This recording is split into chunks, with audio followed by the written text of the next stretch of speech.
Just a tiny bit. Not a whole lot. Not an awful lot. What is good? In all forms of chose. It's full chose. Also, be right back. That is fine. Ginger Snaps, so good to see you here. Relic, also awesome to see you here. Rednecks, thank you for popping on in. Andy, Sonny and Claire. Guys, how is everybody? It is Monday after all. Whether you like it or not. Trying to adjust the doodad. Also all the chose. All the chose. Today was kind of a the workday today was not exactly as delightful as it could have been because it was filled with all kinds of crazy. Oh, that's right. Relic, that's right. You are getting all of the game releases at midnight. You're getting like everything coming crashing down on you all at once. Which is cool. Chromes? All the chromes? Potentially, yes. Okay, so I have a slight issue here. Some of you can relate. I can't put my arm down. Put one of our garage doors up. There you go. Yeah, it's actually much nicer outside today than it actually has been. It was 80 degrees and very little humidity. But the current issue I'm having, actually two issues. One, I didn't go see Free Guy with Ryan Reynolds this weekend because yesterday didn't exactly turn into the most motivating of day. And two, the tattoo that I got is on the bottom of my arm. Yeah. So I can't set this down on anything or else I get goop on everything. But check this out. This is actually really good. Arm doesn't bend this way.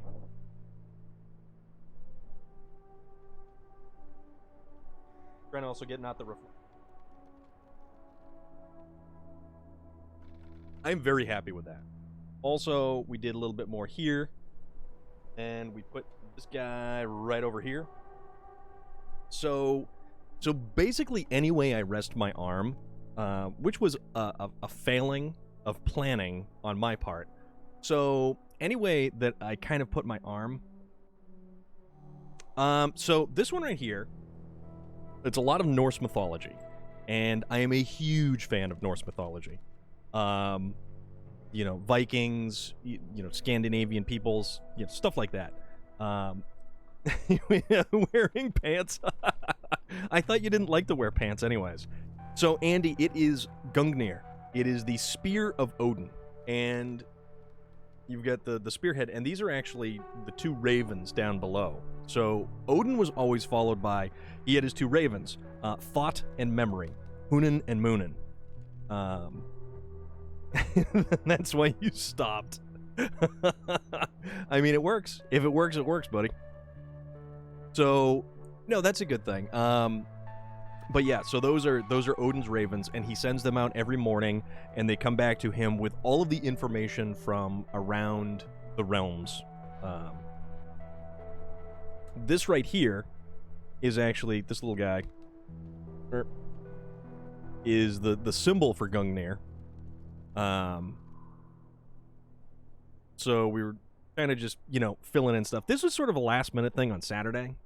So I had work on Saturday, and then Friday it was, I saw the posting on the shop, and it was like, hey, we get some cancellations.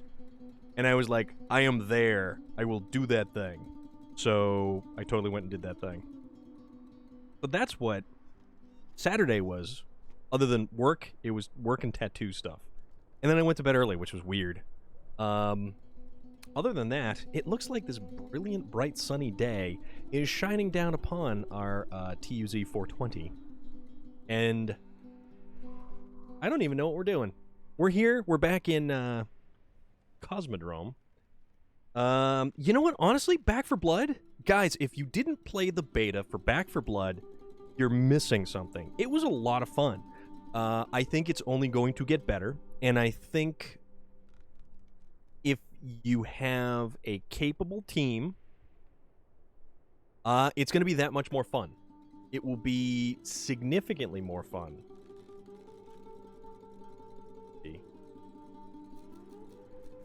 don't think we have knee deep. Let's go get knee deep for contract. So let's fire up this bad boy. And I had not exactly planned on using this thing to cruise around in. Also, guys, another thing. If you have not noticed, there is a new link down below on the little panels and links and tabs and everything else. There is now a Twitter channel, which I still have to kind of like. I'm still connecting everything together, so bear with me. I am not a Twitterer, Twitterist,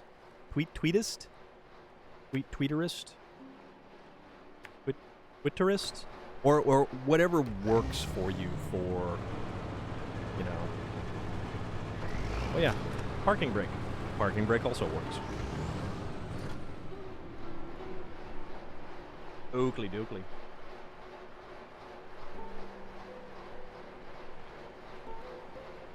But yeah, so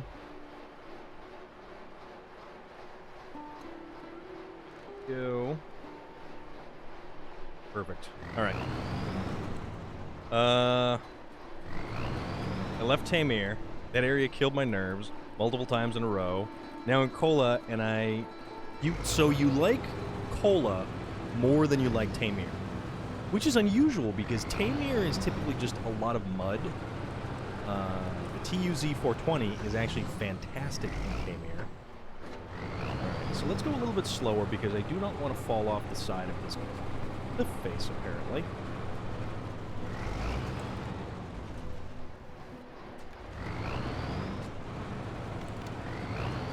Oh, this is interesting.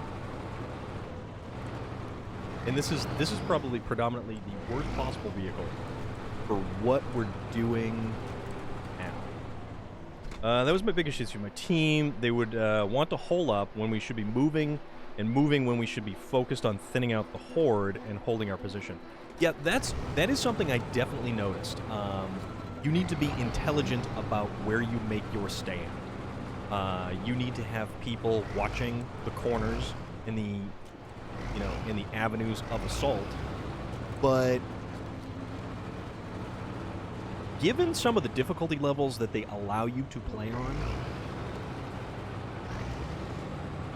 it wasn't terrible, but I'm probably guessing it gets significantly worse at points in time when you're just trying to get by. I didn't catch all of Waylon's stream last night because I kind of crashed out a little bit early, but I think I saw some of the beginning, and the whole thing with the birds. I don't get the birds, and I'm guessing that the birds summon the horde effectively. Only have one last contract in Tamir, and that's logging. Couldn't even count how many times I flipped my P16 losing. You know what? I don't like logging. I'm gonna be completely honest. I do not like logging. I do not like how they set up logging in this, and I don't like how logging was made to be a little bit ponderous and essentially just a time sink, because the Caterpillar 745C was the only vehicle that you can use to mount a log carrier on the back of the body. Every other vehicle has to haul a trailer. And it's excessive. It is ridiculously excessive. And it basically just makes it a lot less fun because it is so ponderous and unwieldy and just not generally a good time. So, but yeah, man, Back 4 Blood was great. I did update Call of Duty, and I haven't played the new Outbreak map. I did check out one of the new assault rifles. It's still more of the same. It's basically just more of the same, and not super thrilled about it. I couldn't care less about the birds. The bird screeching attracts the horde. If you think you may spook them, just say something so we can make a choice to stand and fight or keep moving, not one or two. Okay. Yeah, you know what? That would make sense. So when everybody is on the same page, now, were you playing the PlayStation 5 version, or does it not matter which version that you load up and you play? Also, I did notice that Wayland was having a ridiculous amount of issues. My problem with logging is not the transportation. It's rather the amount of logging contracts in the game. As soon as you finish the normal cargo, it's just logs. Yes, exactly. Normal cargo, then logs. Also, is that ice? Because if that's ice, we're kind of boned. I hope this... Oh yeah, that's ice. Alright, hopefully we don't get stuck. Reckless abandon! Lurk away, my friend. Go for it. Okay, if that's... Alright, that would make sense then. That does make it a little bit easier, actually. Eventually, I will get a PlayStation 5. Inflicted Sky, what's good? What is good? Eventually, I will get a PlayStation 5. Everything will load significantly quicker. I am kind of lucking out by the fact that I have the PlayStation 4 Pro, especially with SnowRunner, because it's got the upscaled graphics and everything like that, too. Also, this is a lot of ice. This is like ice and mud, and you know what? I think this is exactly the perfect vehicle for all of this. Interesting. Also, why is there an international cab-over truck that is two-wheel drive over there? All is good. Hope is all... You know what? It is. Things are good today.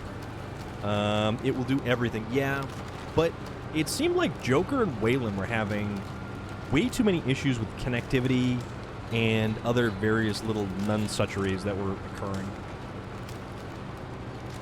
I'd do anything to have a PlayStation that doesn't sound like a jet. Yeah, there is that. Most assuredly, there is that.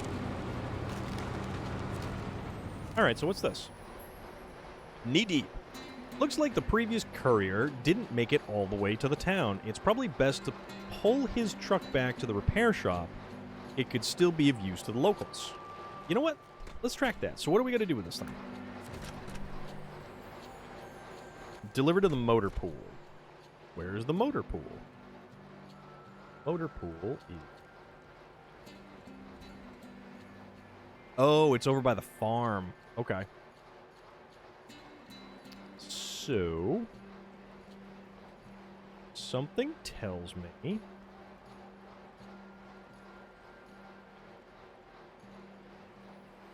I have an idea.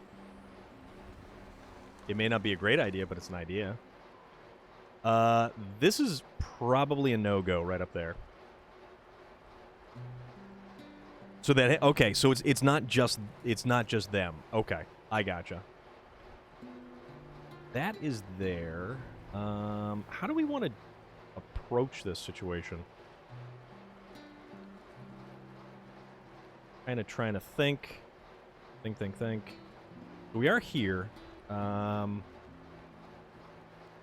don't we drag it straight on through? We'll go, well... Yeah, you know what? Screw it. We'll go like this. Well, no, hold on.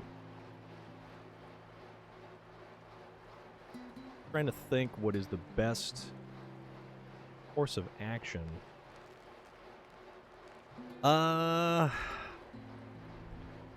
No, you know what? Let's... Well, that's the way it's facing. Yes, if I have chains, it would be no problem, but Andy, the TUZ 420 does not come equipable with chain tires. Unfortunately. So... tell you what, because if we can get it up there, then we can just kind of... Actually, no, that would be the better direction to go. No, we can do... Okay, nope, this makes sense. Tell you what, we'll do this. We'll do this. No plan, no problem. Wing it. Because why not, right? Pull them out of the frozen Siberian tundra.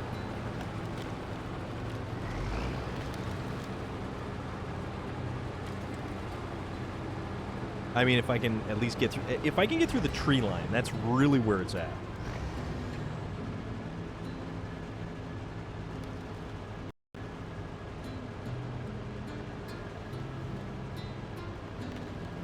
and now we're going really, really slow.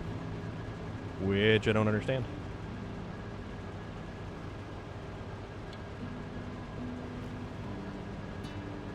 I wonder if it's because we're trying to drag something that doesn't want to be dragged.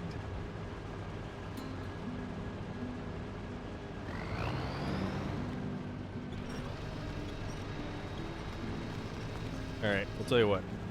We'll pull this as close as we can, and then we will release it.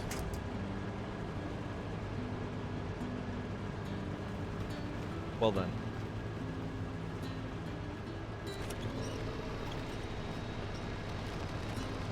We've apparently hit mud. Very thick, deep mud.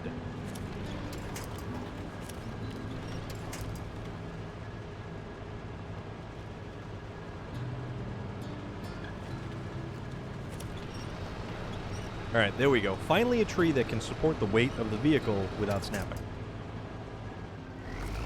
Like a pretzel.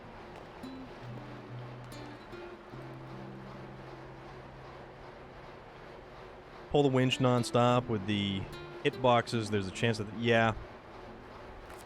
No, it's true. Alright. See, I don't even know... This is the awful thing about this. I don't even know where the winch point starts at any given point in time. I don't even know how to get it over here half the time. And it's a little bit frustrating. There we go.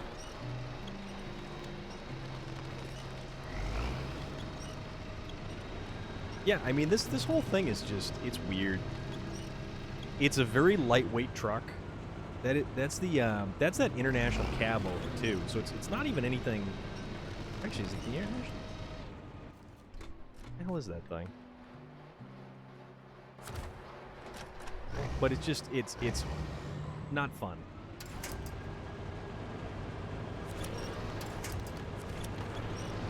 I just don't really like that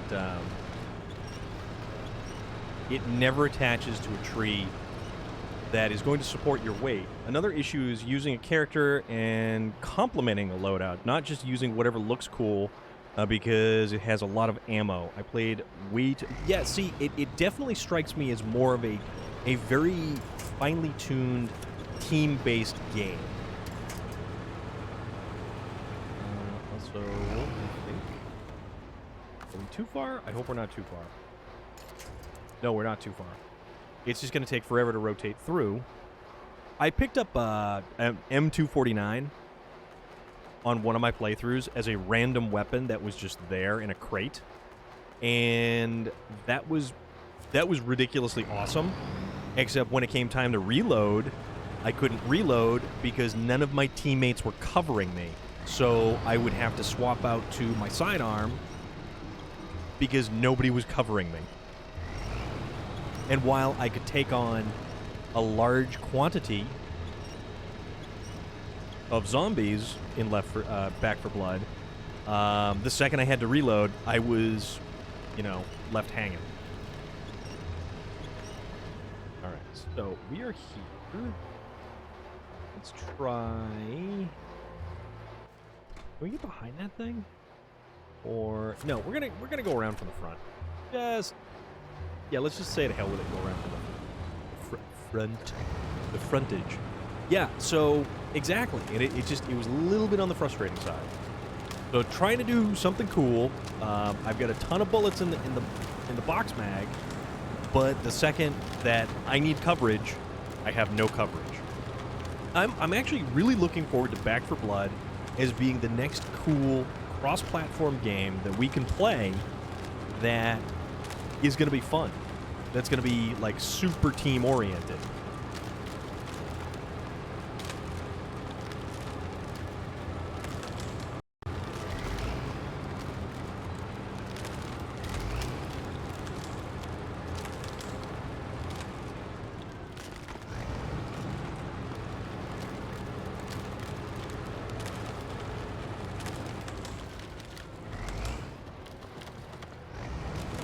Alright, there we go. Actually, this isn't too bad. I thought I was going to be in a lot more trouble going through here. With an assault rifle or SMG with an extended jungle mag, you'll outpace... Really? Okay. I did not realize that. I also have to get used to that it's different than Call of Duty. It has different shooting characteristics than Call of Duty. And not that Call of Duty is terrible, but... There's a road over there. Where we're going, we don't need roads. No, but I did like it. I really, really did like it. And as far as, like, a pug group, it was a definite free-for-all when it came to gear, equipment, upgrades, anything like that. So it was... taking the world by storm today, Carnival Head? I just might be. I just might be. And I like that. That's fantastic. What's good? How are you? How is everything? We were just actually discussing the beta for Back 4 Blood. Beta for Back 4 Blood. We are kind of cruising around here and SnowRunner doing SnowRunnery things. Apparently we're stuck on something again. Oh yeah, that guy's stuck on something. There we go. All good? That's good to hear. Alright, let's take this, You just got the nicest message and you don't know how to reply? Reply from the heart. Reply from the subcockles of the heart. Or even below the subcockles. The subcockles. It's fun, but not AAA price fun.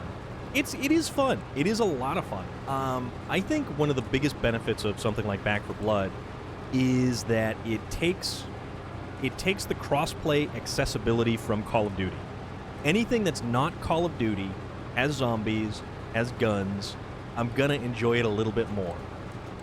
I reload, and since bashing doesn't interrupt reloads as soon as I have my space... Okay, I did not realize that.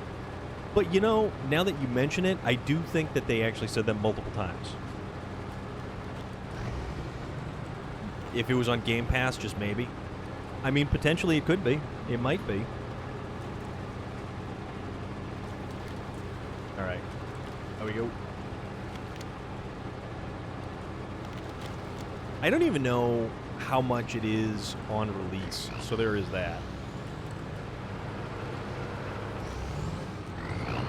I started to, and I kept on getting interrupted. I do still have it, Carnival Head, and I do, it's queued up, and it was one of those things where I was trying to get to it, but then I just have to sit down with time to actually watch it uninterrupted. Because if it hasn't been one thing, it's been another. Alright, so which way do we want to go? I think we're going to the right. We will go to the right.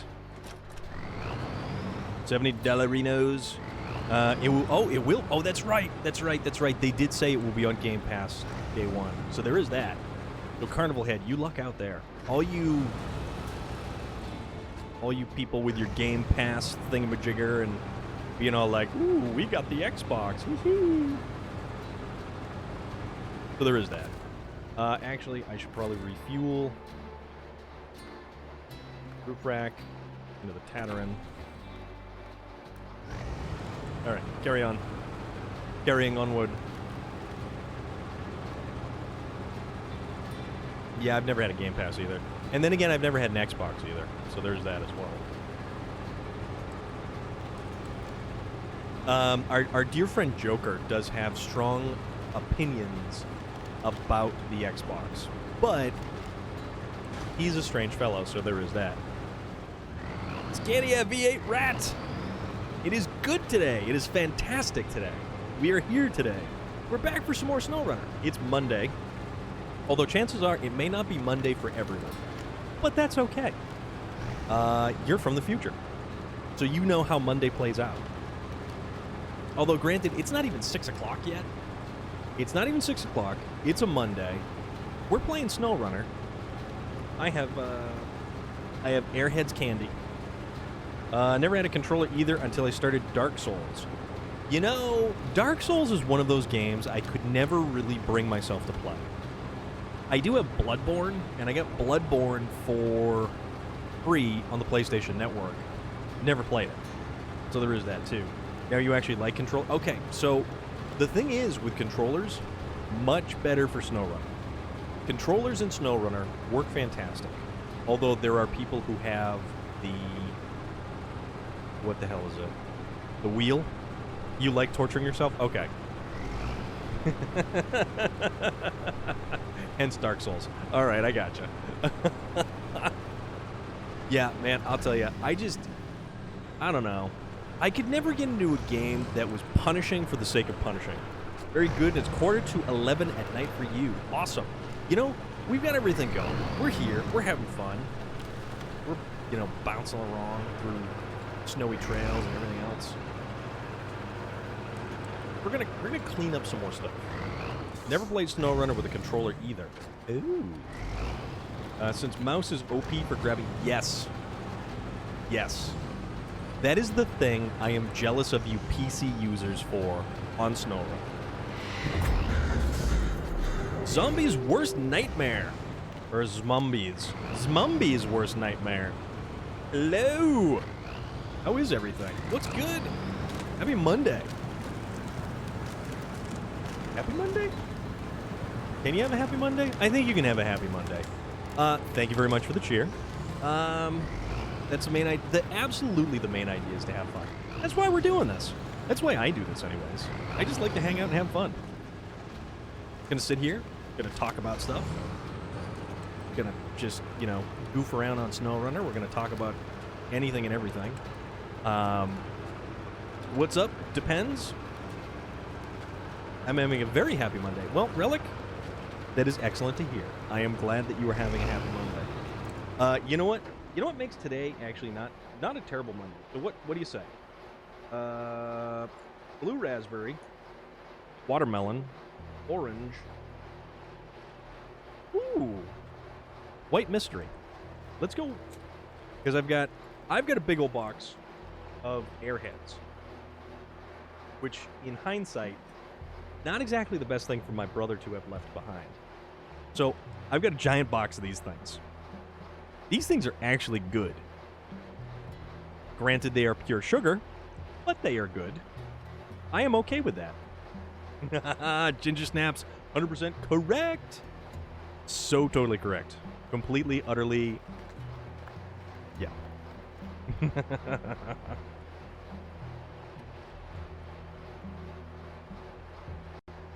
All right. So I'm gonna have a mystery airhead. Let's see what flavor the mystery airhead is.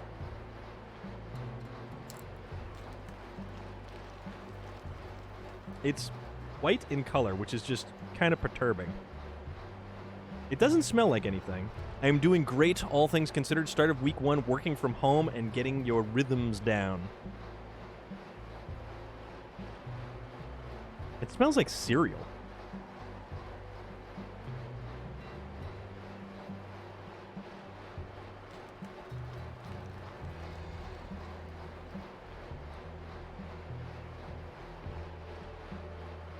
Oh, it's blue raspberry. That's blue raspberry. So they have mystery one that tastes just like blue raspberry. So there's that. I like these things, though. These things are good. Although, making a quote-unquote mystery one and not adding food color to it, so it just appears as just like a white blob. Kind of weird. That's alright, though. They're good. Oh. Actually, while I'm playing show and tell here, now, here's the thing. So, a couple weeks ago, I saw on the good old Facebooks with the social medias that Mick Foley was doing a private signing. I will show you what I've got. Show me what you got. Relic. So Mick Foley was doing a private signing, meaning you could send stuff into him and pay $1 fee, and he would send it back signed, personalized. You included a note, what you wanted written. So this was my opportunity to get something cool. So I didn't ever recall that they made a Mick Foley pop figure. So I went looking, and apparently they do make a Mick Foley pop figure. So I got the Mick Foley pop figure on eBay because I don't believe it's it's not produced anymore. So it's like a discontinued one. And I sent this Mick Foley pop figure in and had this Mick Foley pop figure signed and personalized to yours truly. I am very happy with this rather awesome Mick Foley pop figure. This, God damn you, Relic. God damn you. Although he does have the Have a Nice Day t-shirt. I'm not sure you can kind of... What? And his facial hair isn't nearly as long as mine is. Oh, yeah. Hey there, buddy. Don't encourage him, Ginger Snaps. Don't encourage him. But yeah. I think it's pretty damn cool. I am over the moon that I actually got it today. Don't make me time you out. Don't make me time you out because I have the ability to time you out. What? No, I can time you out. That's fine. I am Willy Wonka, and this is my chocolate factory. And I am the one with a Mick Foley pop figure. Thank you very much. I have a Mick Foley pop figure. Well, I mean, you can, and then I could just block you there too, but there is that. So, I mean, I have a Mick Foley pop figure. We've established that. I have a whole pile of candy because I don't have any food for the evening at the moment, which I should really reevaluate my my situation. Oh, daren't I? Is that perhaps a challenge? I don't think that is. All right, let's take this guy back and let's sell this thing. Wait a minute. Hold on. Can we actually...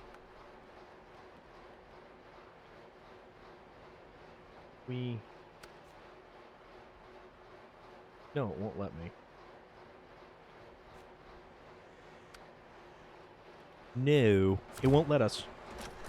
I have a Mick Foley style. It's not a flannel vest. It is not a vest. It's just a sleeveless... It is a flannel with... It is a flannel with sleeves cut off it. Thank you very much. So there is that. But I'd make you so sad. Well, there is that. That would be unfortunate. Too bad. So sad. Regardless, I have a Mick Foley pop figure that is signed by Mick Foley.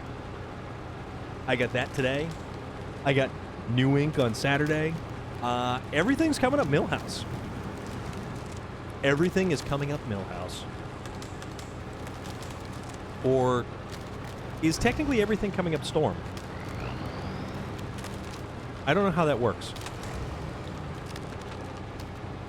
That's all right, though.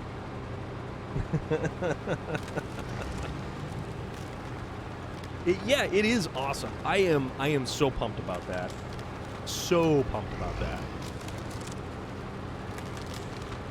Also, Relic, dialing back to our previous conversation before we were completely sidetracked. Back for Blood comes out in October? Or is it earlier or later? Because I completely forget. It comes out at some point in time. Released to the general masses. Yep, okay, October. I wonder what's going to happen in October. I wonder what October is going to be like this year. I certainly hope that there is I hope there's a trunk or treat this year, because that would be fun. I would like to do another trunk or treat and bring my car up to the trunk or treat, because that was just fun. That was so much fun. That was a blast. That was an absolute blast. I spent a ridiculous amount of money on candy, but it's worthwhile. It's a definite worthwhile thing.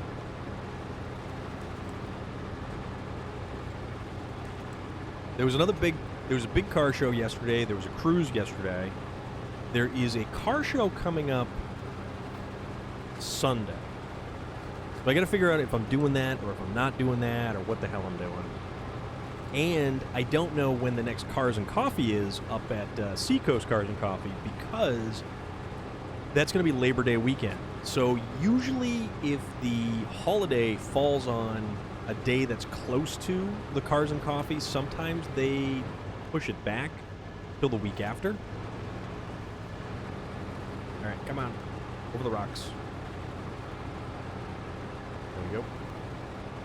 I'm going to bring this trailer back, and I will sell it for a princely sum. Some dollar bills, y'all. I don't know why I'm in low plus. I need to be in, like, not low plus, because this thing is already slow enough as it is. Lexus Light. What is this? This is SnowRunner.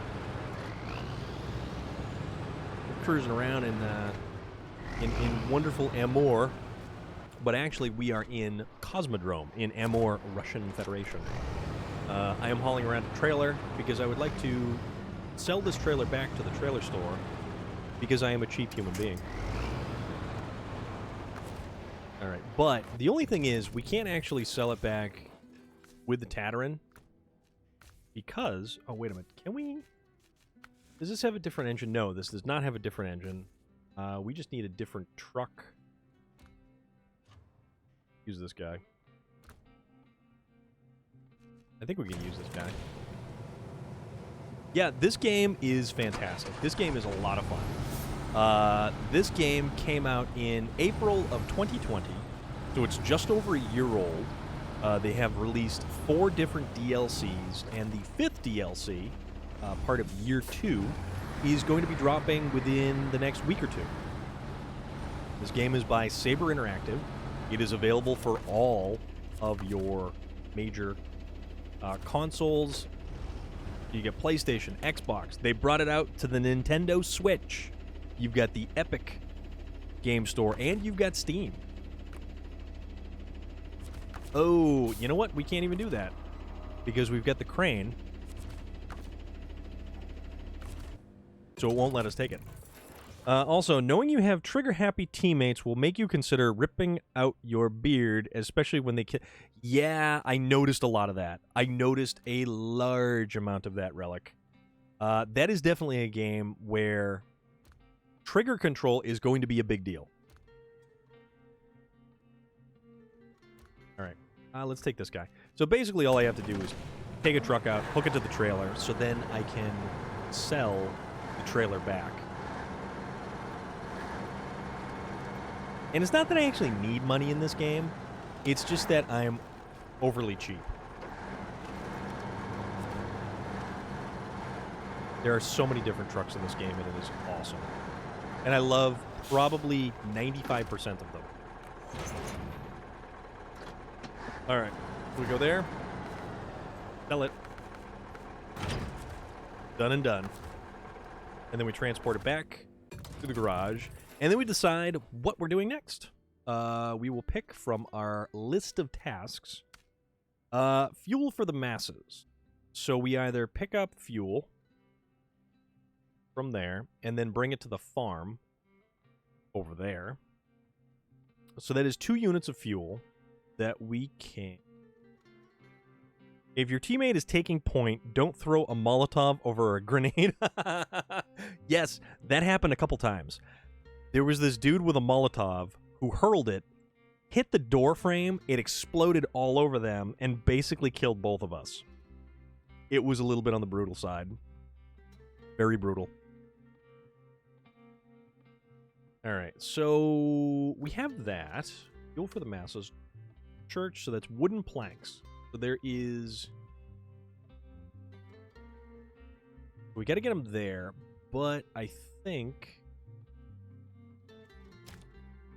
There is some... There's some wooden planks somewhere. I know they're around here somewhere. Here? Yes, they are there. So realistically,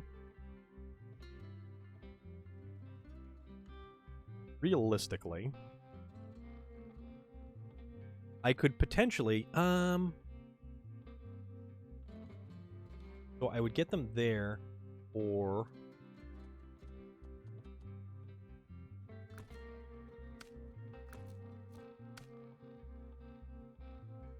see, I could get them there too, or I could get them there, and that's a scout. That's a scout trailer. So, because I could come up there, hit there, and then loop around that way. So why don't I do that? Why don't I do that? This game does not. We were discussing Back for Blood. Sepphoris, how is everything? Yeah, Luxa Slight, we were discussing the game that just went in beta, or the beta was released over the weekend, or it was an open beta over the weekend. It was Back for Blood, which is more zombies, more guns, more team stuff. I would have been raging like Puma. Yeah.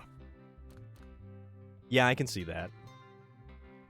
All right, so how about we take this delightful truck out on a little stroll? Good, got the prototype trailer. Fantastic. Fantastic. Let's make it morning.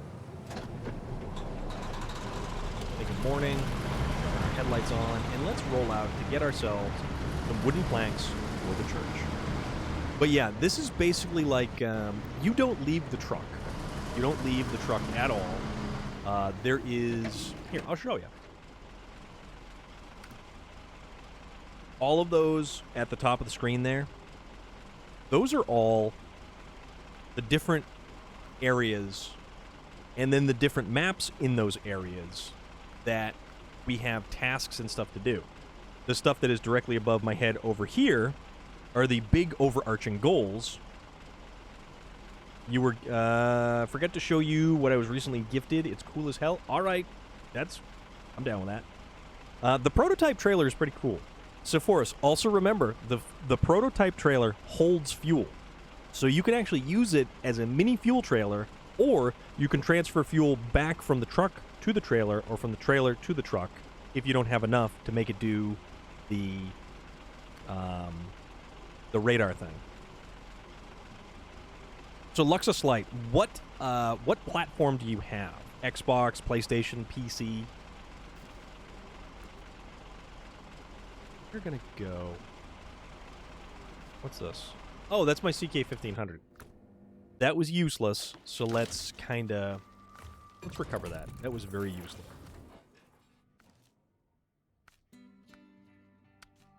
Back to the Zix. That was okay. All right, headlights on. Oh, and let's turn on some beacons for safety. Beacons for safety. Okay, I will check it out, Relic. We also have a first-person view. This game works wonders with the steering wheel. So if you have any steering wheel attachments, pedal setups, anything like that, this is the game for you. Because it's a blast. We had one friend in particular who went from absolutely despising this game. Then he played it with the pedal assembly. Currently playing Elite Dangerous, being your local cluster drug dealer to destabilize a system's infrastructure so that my squadron can take over. Gotcha. I mean, we all have lofty goals.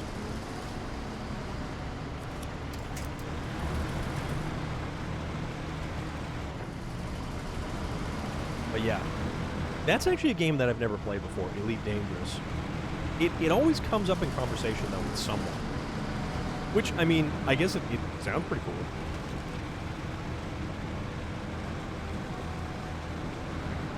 Me? I'm just, I'm driving trucks around this frozen wasteland with nary another human in sight, delivering cargo. The last cargo delivery at the end of the world.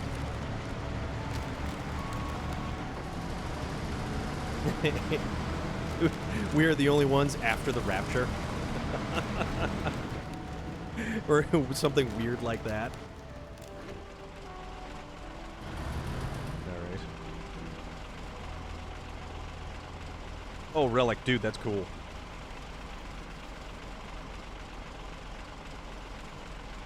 Relic, that's awesome, man.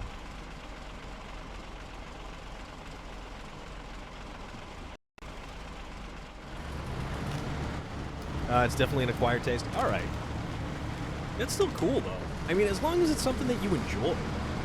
And that's the key takeaway. Always play something that you enjoy playing.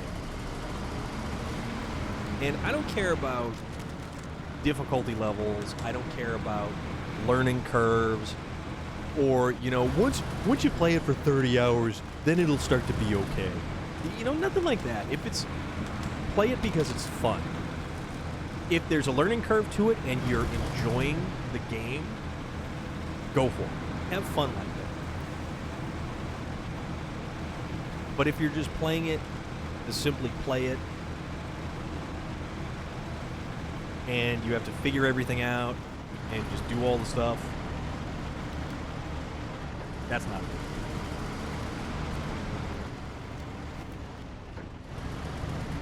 Play to have fun. And even if that fun is like a completely niche game, if it's a game that not many other people like, and you love it, hell yeah, more power to you. Took me about a month to learn how to properly fly, and when I did, I got addicted. See, there you go. That's the thing. That's what I'm saying. You know, you kept at it, you kept at it, you kept at it, you kept at it, but you knew that there was something special there. You knew that there was something, you know, a light at the end of the tunnel, and you were, you know, I would imagine enjoying it along the way.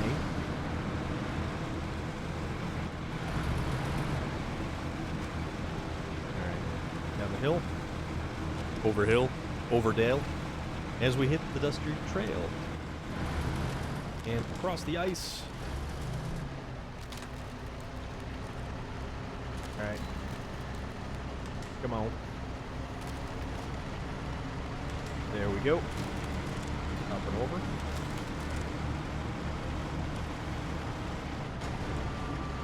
Come on now. Go, go, go, go, go. Not get stuck. Let's just keep this battle wagon rolling.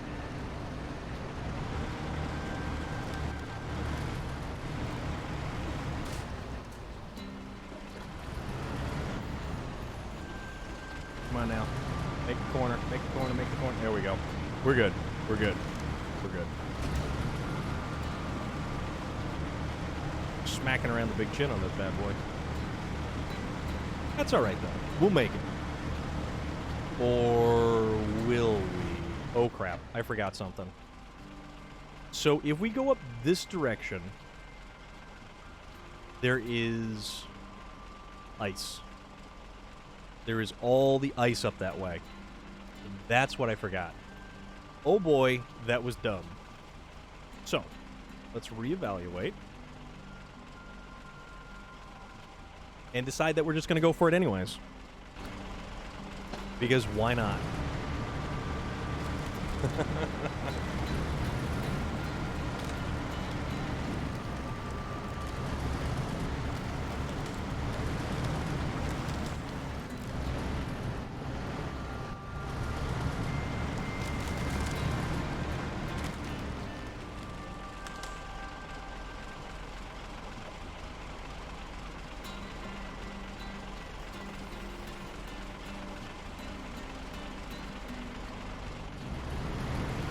Kind of want another one of these. All right, what flavor should I get? Not gonna do another mystery.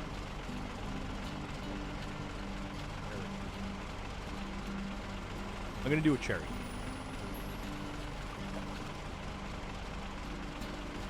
Because these things are actually pretty good. Not gonna lie.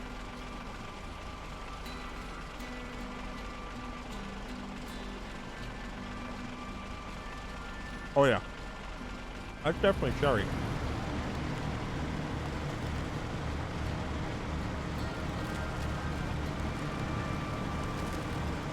But the cool thing about this game, most definitely enjoyed it when I figured out the true scale of the game, decided I wasn't going to stop until I saw everything. That is awesome. And thank you very much for the follow. Super appreciated.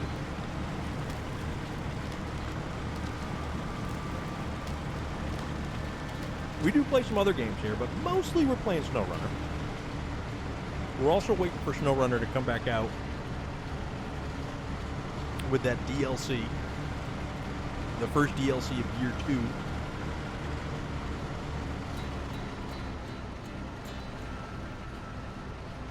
Alright, come on now. Alright. Here's a little trick with a truck with big tires. We're using the tires to scrub against the guardrail.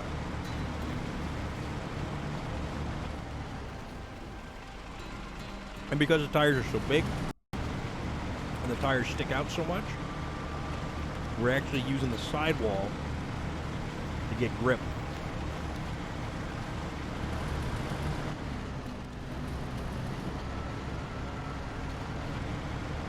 Also, something's really hard in this damn thing. It's like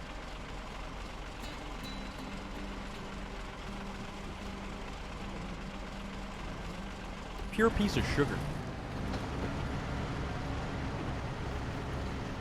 That was unusual. Alright. So, back to riding the, It doesn't work as well if you, say, have a trailer behind you, or if you have any amount of cargo. You get just the truck, it's fine.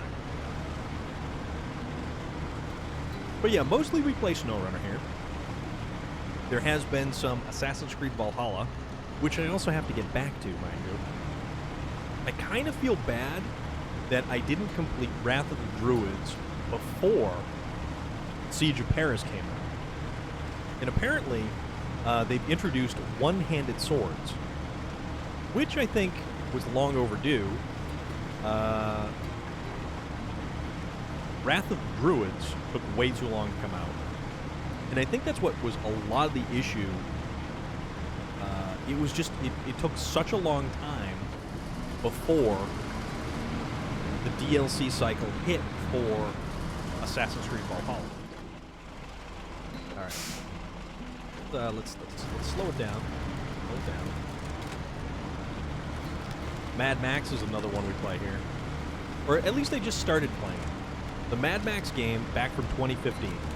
Brilliant game. Brilliant, brilliant game. A lot of fun. Alright, we are not going up that way, because we actually want to get there sometime today, not sometime in the future. But yeah, Mad Max is a phenomenal game. And it's a lot of fun. Plus, you can smash war boys off the road, steal vehicles, rip stuff apart, go to oil rig drilling platforms, take them over, make the wasteland yours. And the combat, if you played any of the Arkham games, is apparently very similar to the Arkham games, which is kind of cool. Who did it better, Batman or Mad Max? Actually, who could take who out, Batman or Mad Max? Max is always a survivor. That is the key takeaway. As smart as Bruce Wayne is, my money is on Max. Money is on Max. Do you love the Arkham series? Nice. Nice, nice. I mean, it's a great series of games. They get, very high ratings. And plenty of people I knew who played them.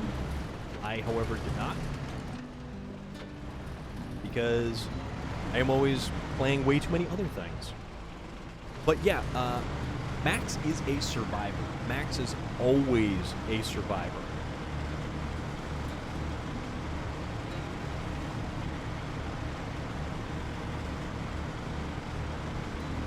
I've also apparently got a beverage around here somewhere.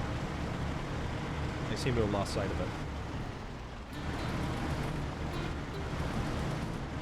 Batman is essentially a Mario brother with money and some hand-to-hand skill.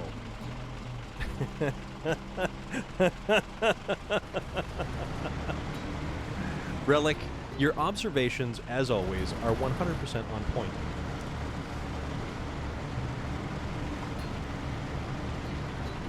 Which version of Batman do you like the most? There are so many different versions of Batman. And I know we had talked about, I think we talked about the Joker. Which version of the Joker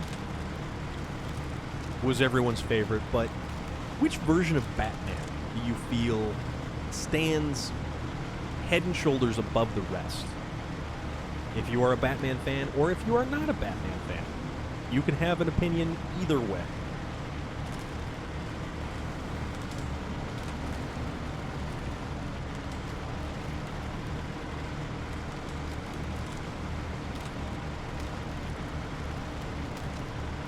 I like the Batman the Animated Series. That one was good. That was Batman in a whole lot of weird, random situations. In a lot of weird, wacky villains. West Rhymes was best for a reason.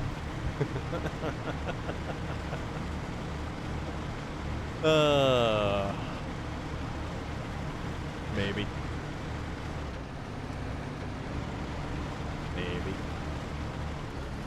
Alright, so, wooden planks. Lay them on us. At least I certainly hope there's wooden planks in. Bricks. Wooden planks. Okay. 1 unit of wooden planks. All about the Bat Who Laughs. It's funny you mention that because there's a lot of other people who have mentioned the Bat Who Laughs as well for various other reasons that they like it over simply just being their favorite Joker or their favorite Batman. And there's a lot of opinions on that. A lot of opinions. And I think that's cool because it keeps things fresh and interesting.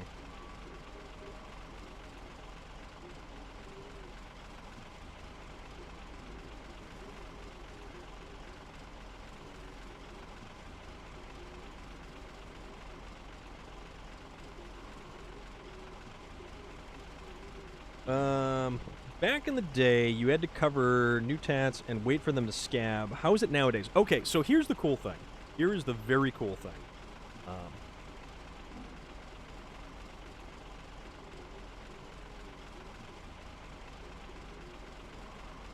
I have... what is it? So basically, it is... See, a lot of people say second skin. A lot of people say second skin. Which is fine. Which is fine.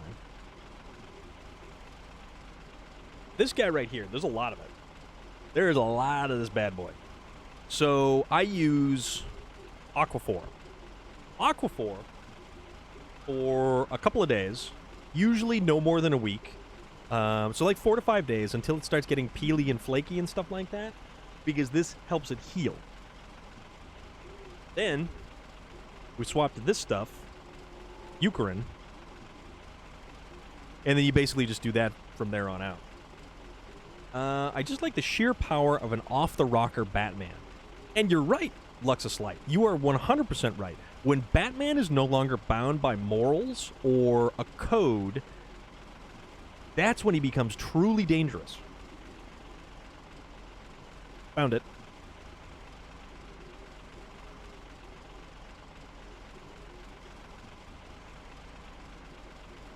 I kept my second skin on for like 5 days, then I used a good hydrating lotion.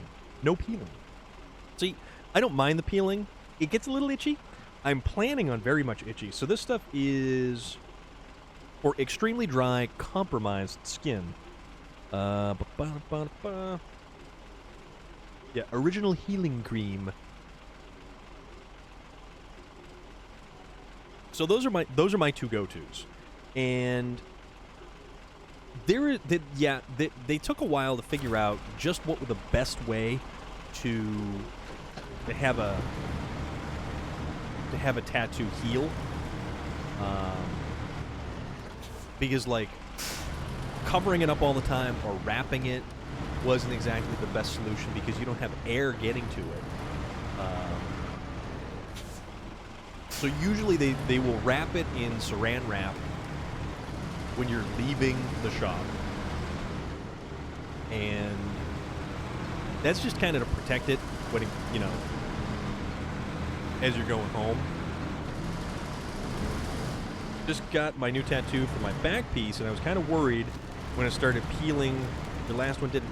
Sometimes, depending on the location, depending on the ink, depending on the artist, there's a whole lot of different factors. Some will peel more than others. And it's basically, you know, it's normal. You just don't want to pick it. I had one done on my chest, and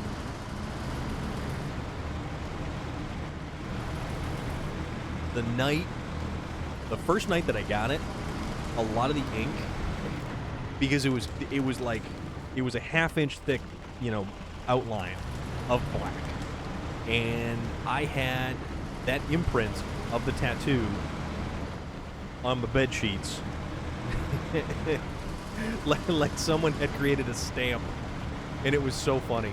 It was so funny. You know what? It's not too bad. How long ago was it?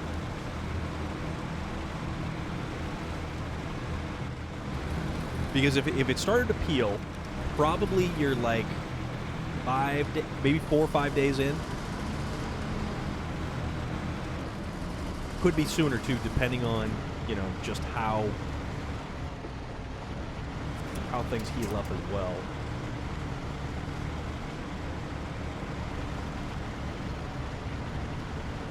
But I was actually really super happy.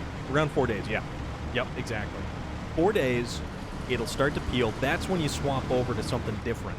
That's when you swap over to something that's more of like a, you know, helps with moisturizing as opposed to healing damaged skin.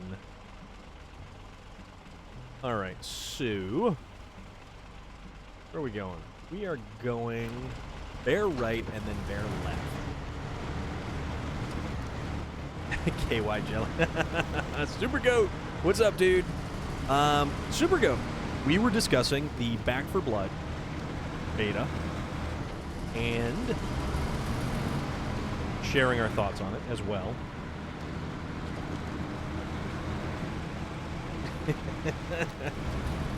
and Super Goat. Different kind of flaking and peeling. Different kind of flaking and peeling. Don't get us stuck. Alright, winch from the back of the truck to the phone pole. Up and out. Cocoa butter. Oh, we had a big rock under that. Didn't you say you downloaded it? I can't remember if you said you downloaded it or you had played it or not. Because you were on Wayland's stream too last night, right? Or were you? I can't remember. I went to sleep early, so I didn't catch much of it. But only did one playthrough. Okay. Yeah, I only had time yesterday to get in one game of it, and then I didn't realize that those guys were going live last night. Had I known, I probably would have jumped in for a game if it would have let me. Because there were definitely some technical issues last night. Left turn, Clyde. Go this way. With my lumber. My wooden planks, thank you very much. Although those planks look more like railroad ties or timbers or something. I mean, it was pretty fun. I thought it was a good time.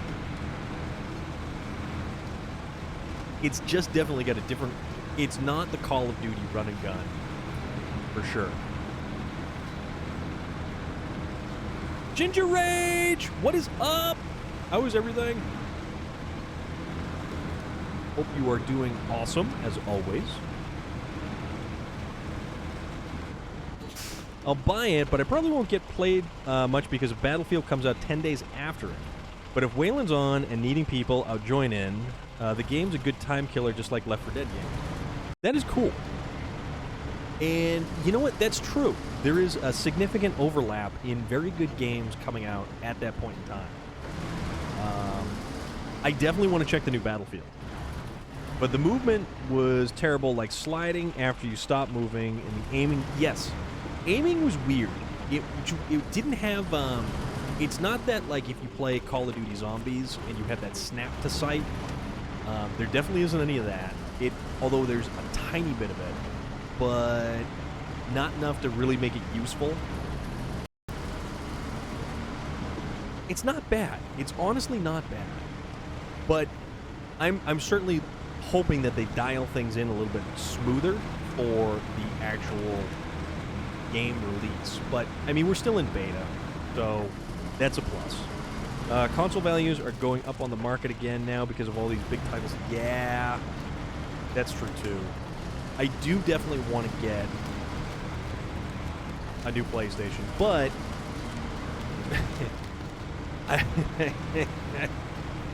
well, after Saturday, I might have slightly less in the funding department right there.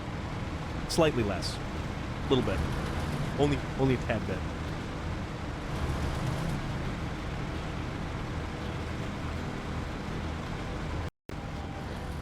Get all that one. Oh. Yeah, I don't need them. Ginger Age, I got this right here. All up and down the forearm.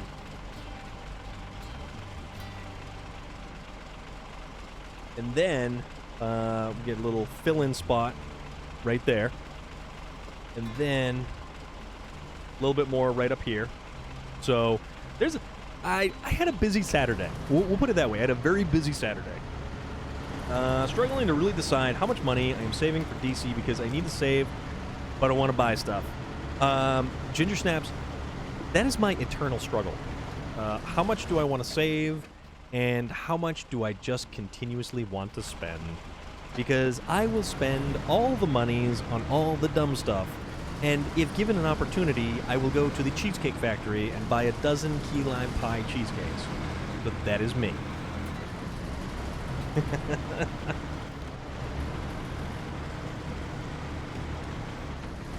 and that was a holding my credit card for Dragon Con. No. See, that whole quote unquote adulting thing is knowing when to not. Sounds like an investment. I mean, it's a good investment. I personally feel like it's a good investment. I think it's money well spent. Because here's the thing. In my brain, I quantify and equate stuff to the value of car parts, the value of tangible physical goods, like performance parts, upgrades, exhaust systems, superchargers, headers, a tune, all of that kind of stuff. That is how I tally things in the brain meats, in the gray matters. I did get my Pokemon cards for the subathon, so all I have to do is buy food-related items. There is that. Food is good. I like food. And it's kind of funny. Speaking of food, I worked all day. Well, not all day. I worked till like 1 on Saturday. And I was like, all right, gotta hydrate. And I forgot that I needed to have food. I was like, crap. Because I only remembered on my way over to the tattoo shop. So I was like, what do I have with me? And luckily enough, I had 2 of those, they're Lara bars. If anybody has ever had a Lara bar, it's actually not bad. I find it very unusual that I actually really like them. because they are actually really good for you. They've only got like 5 or 6 ingredients. They are super dense, and they're like gluten-free. They're vegan compatible. They're loaded with fiber, and they weigh as much as like a brick. Yes, yeah, exactly. Ginger age, 100%. So I found they were called apple pie Lara bars, and I had a couple floating around in my bag. I'm like, screw it, down the hatch these things go. Had those, had plenty of water. So, you know, hydration is key on that particular situation. All right, so this is our church right here. We're delivering wooden planks. Done and done. So that's $4,000 in the bank account.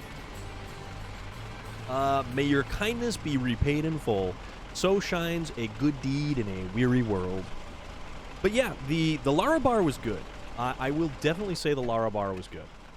And it's filling, too. I downed 2 of them, like, right quick. So I was like, hey, this actually isn't too bad. All right, so how do we leave this guy here? Because I don't know what else we're going to need. Fuel for the masses. Deliver to the farm. Isn't this what we were going to do? I kind of feel like this is the thing that we were going to do. But, you know, I could do this right now. I had to throw away a bunch of bars I had in my cabinet left over from Dragon Con 2 years ago. They had an expiration date more than a year ago. Wow. I mean, that's entirely something. That is definitely something. I noticed that they had, like, coconut-flavored ones, or, like, banana and coke. They had some weird flavors that I need to find one that I want to try again. Although I would definitely get more of the apple pie ones, even though it just basically tasted like apple and cinnamon, which is essentially what that's the oatmeal that I have every morning. So I got to kind of diversify a little bit. Well, there are extenuating circumstances for that ginger age.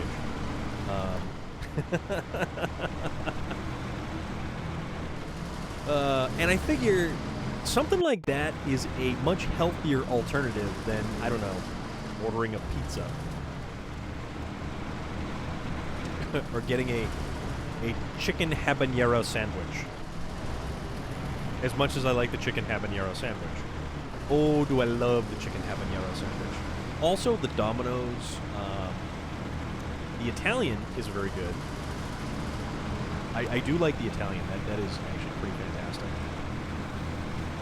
The Mediterranean veggie, not so much.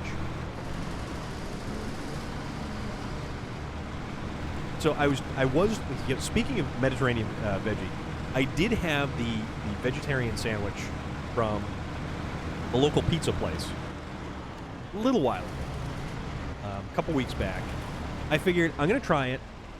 Let's see, you know, maybe it's a healthier alternative. It was like eating a shredded lettuce salad. It had other stuff in it. There was onions in there. There was mushrooms in there. There was, you know, dressing on there. But it tasted just like a lettuce sandwich. That was it.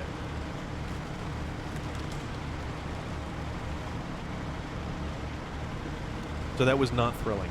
Yeah, it was terrible. And I was like, you know what? This was a dumb idea. I'm totally not doing this again, because it was, in fact, a dumb idea. So instead, I will get myself a chicken Caesar wrap. Or, say, like a Greek wrap, something like that. Something that's got, you know, some greenery in there. And I was actually discussing with my brother, who, he had been off for probably... He just went, actually, Jay Stu just went back to work this evening, back to his job. And he had been out of work for several weeks because of his hernia surgery. So he was down and out, couldn't lift anything. Doctor's note saying he couldn't lift anything. And apparently he kind of realized that he started to gain, even after a couple of weeks, started to gain a couple pounds from sitting around doing nothing. Then decided he needed to kind of rectify the situation. So we were discussing ways to kind of get better about things. And mostly for him, it's like portion control.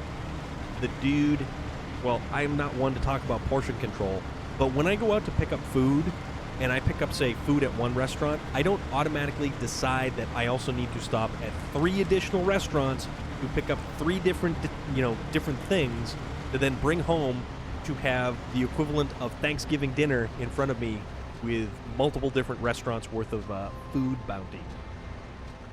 Damn thieves stole his... Yes, they did in fact steal his belly button. They also stole my belly button when that happened, too. 145 pounds and have been for 10 plus years. That's not a bad thing. I think I'm right around 230. Yeah, so right around 230, but I'm also 6'2". I'm fat. I won't deny it. I'm fine with it. I mean, Super Goat, we're all good with what we got. And my doctor tells me, unfortunately, that I need to lose a couple pounds. Because apparently being 6'2" and 230 pounds is not good or something, so I don't really know. But my doctor, he's like this short, really overly happy guy, and I mean, I don't know, it's like I feel better keeping him happy. It's something about it.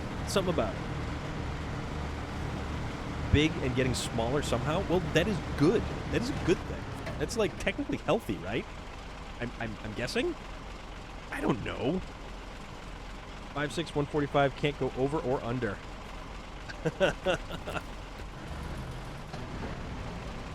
We forgot to track. Start tracking. Okay. Let's... Oh, okay. All the way up there and turn left.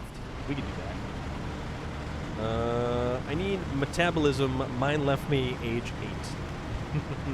Because I forget meals, so that's bad, but I go... Well, see, here's the thing. That technically isn't as healthy as having, like, an established meal routine, supposedly, which is...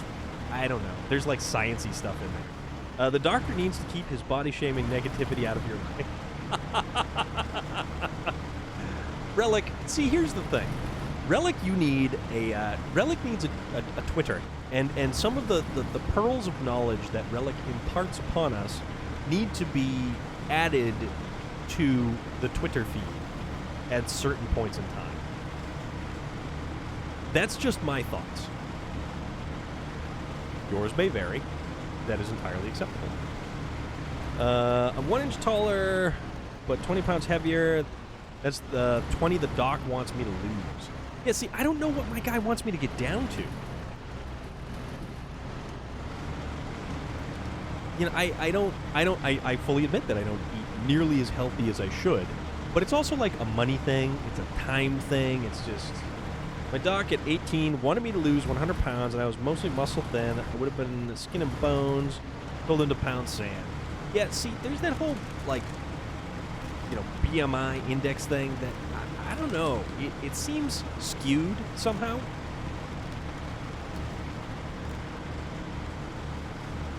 I don't get it. Yeah, I'm 6'2", for Christ's sake. What do you want me? And that's the thing.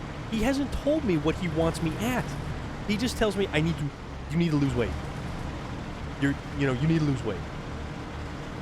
I'm like, okay, well, how much do you want me to lose? Well, you just need to lose it. I'm like, all right, dude, no problem. If you give me some kind of like guide to go by, do we have? Just throw me a number. Let's play bingo. Let's play bingo. You want 5? Do we have a 5? Bingo? Yes, no? I don't know. Weird. Doctors are weird. They're looking out for you, but then, they're weird. All right, let's go up to this refinery and grab some fuel for the farm. They have thighs that can crush skulls, and I love them, damn it. There you go. There you go. I'm reading that. I actually personally don't have thighs that can crush skulls. I'm good. I'm good.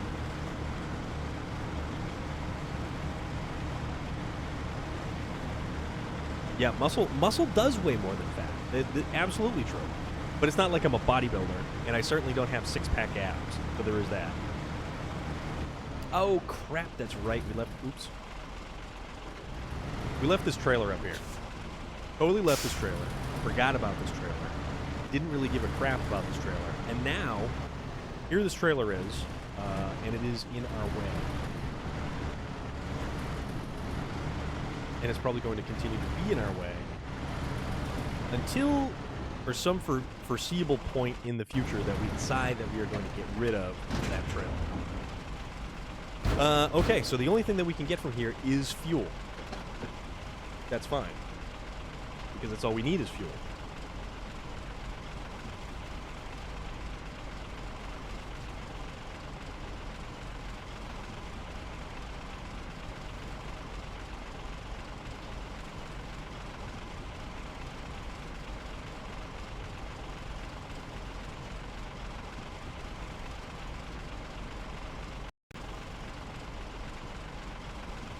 Ooh.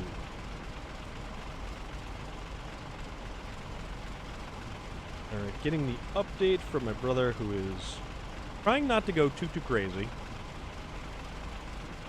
Trying not to go too crazy.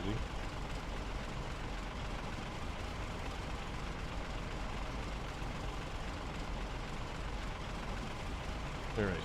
Gonna go fix some dinner. What is for dinner, Ginger Age? As long as you're happy. Exactly. As long as you're happy.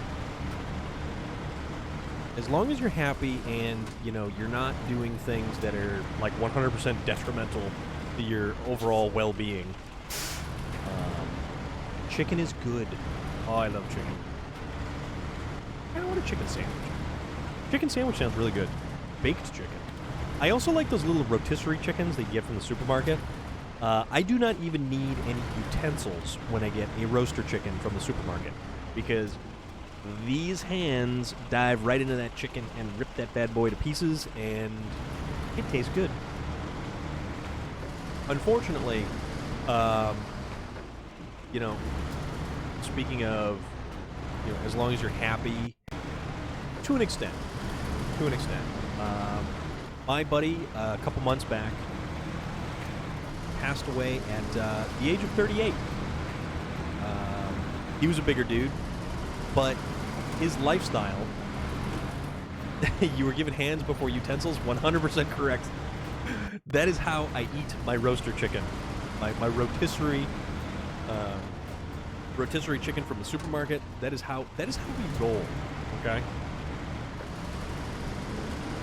Although now that makes me think of chicken skewers from the Japanese restaurant. I would love to get some chicken teriyaki.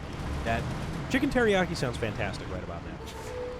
Not gonna lie. Absolutely. You are correct, Redneck. You are 100% correct, man. All right, so considering we would like to go this way, we can do that. All right, so let's loop down here and then continue to loop around here until we go over here. We can do that. This is a thing we can do. But yeah, my buddy lived off of cigarettes and Red Bull, and anytime he would go out, it would be an exercise in overindulgence. Yes, he enjoyed himself, and yes, he lived his life. Why dirty something when you can use your hands? Yeah, see? Well, I mean, I will still wash my hands when I'm done. Made homemade sweet and sour chicken that puts Chinese... Ooh, dude, that sounds fantastic. I do like the sweet and sour sauce. I really, really do, because it's got the cherries and the pineapples in there. Oldest lady in the world lives off some vodka, bacon, and smoking pot. Super Goat, thank you for interjecting with that. I truly appreciate that. That is fantastic. But, you know, it's the weirdest things. The weirdest things. And people will continue to keep going, chugging along, not a care in the world. But you know what? My buddy lived his life how he wanted to live his life. Would I like to still see him here? Absolutely, I would like to still see him here. I do wish he was still here, but he's not. And no amount of wishing and hoping and thinking about it is going to change that. But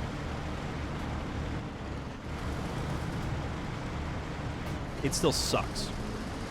still sucks. And the only unfortunate thing is,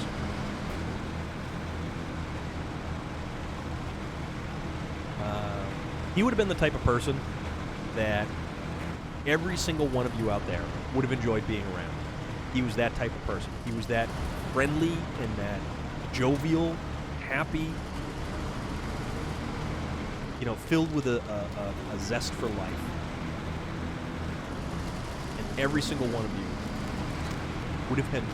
would truly have been better to know him, because he was that kind of person. And I have absolutely no problem saying that. And that's not just, you know, don't speak ill of the dead or anything like that, but that's genuinely the type of person that he was. Sweet and sour chicken is amazing. Well, not so not even eat it at the restaurant anymore. Oh man, that's funny.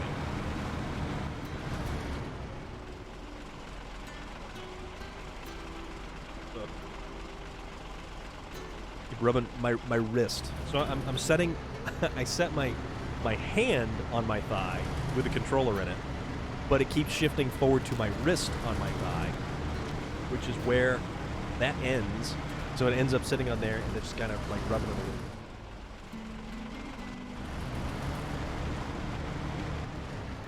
The redness is going down. A little bit of redness. And the shading comes through a little bit better. That is our anniversary food of choice now for the past 6 years. That's fantastic. That is absolutely fantastic. Straight across. Oh, that's cool, dude. That is so cool. I have not really been one to cook food. I can microwave a chicken pot pie, and I can make some ramen noodles, and that's about it. That's like what I do. That's my thing. That's my, or you know, maybe throw a pizza in the oven for 23 minutes or whatever the hell it is. But when it comes to like actually preparing something, oh dude, no. Mostly it's not even because I don't. It's not that I don't like making food. It's that if I'm hungry, I am hungry now, not an hour from now after making a thing. So, ramen noodles, pancakes, grilled cheese, frozen pizza, and anything I can take out of a box and microwave. Super Goats, you feel me, dude. You feel me 100% right there.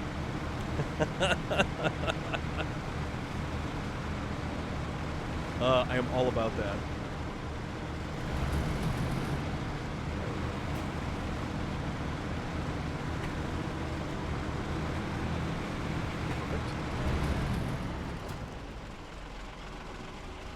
I love ramen noodles, and I'm probably going to make some for dinner tonight, just because there is a pile of ramen noodles staring me in the face.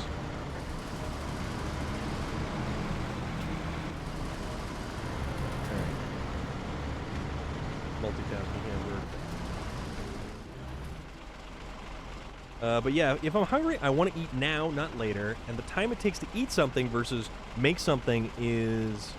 Yeah, see, it's not a positive trade-off. That's the thing.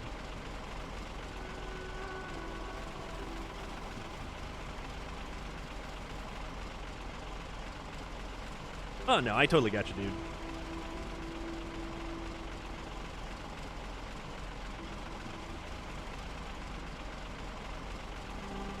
I totally know what you're saying.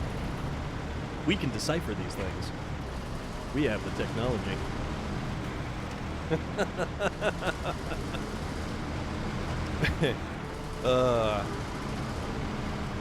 That's good. Far. Oh yeah, no, I gotta get to the other side. Other side.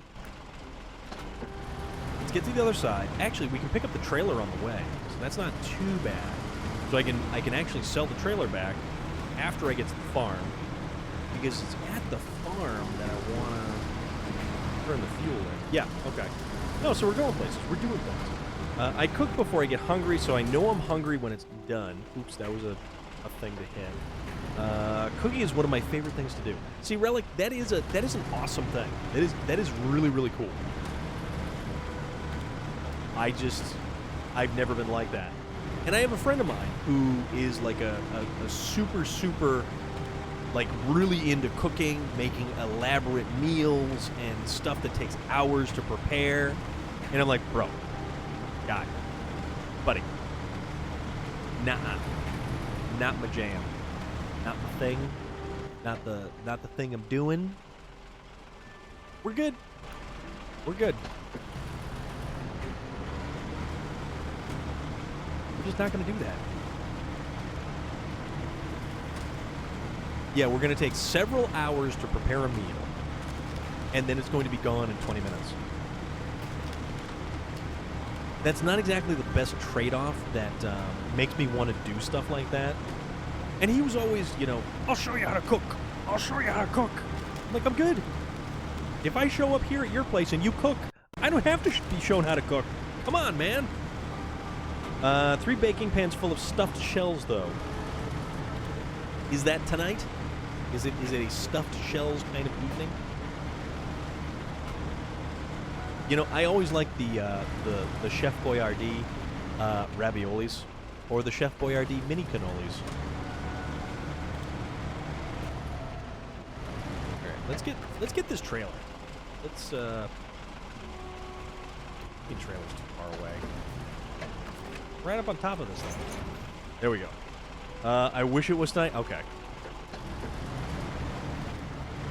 Oh, the beefaroni. Yes. The beefaroni is fantastic. I will wholeheartedly agree with you. Let's see. So let's cut across here. Okay, yeah, we can do that. Beefaroni. You know what? I used to mix because I would eat way more than 1 can of Chef Boyardee. I would do like mini cannolis and beefaroni, or you do the stuffed raviolis and, you know, beefaroni. Where are we going? We are going across and then to the right. Hopefully, we'll make it.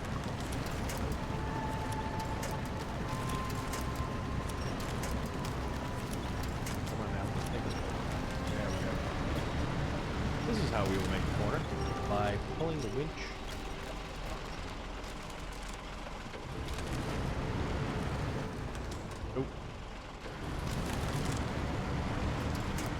Perfect.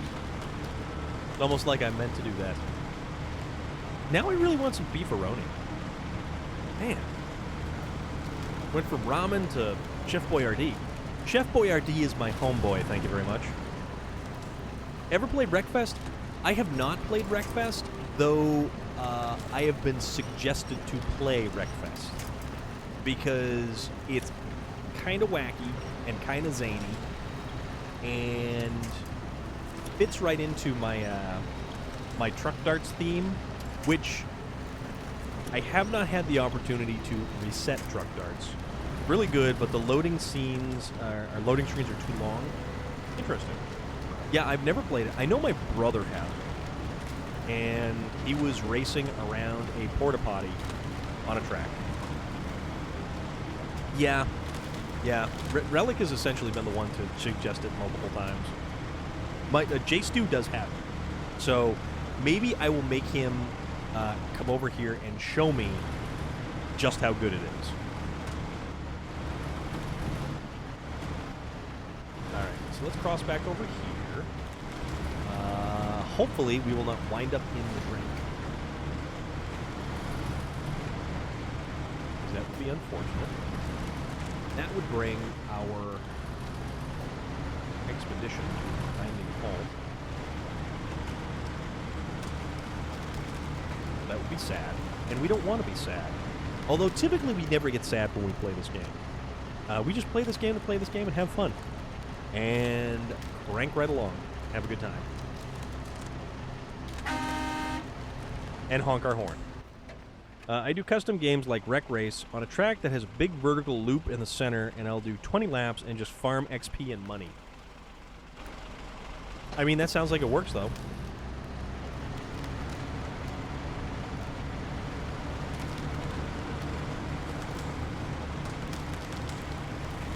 think soon I'm going to make a nice big Italian meat cake. I would call it meatloaf, but it's not shaped like a loaf.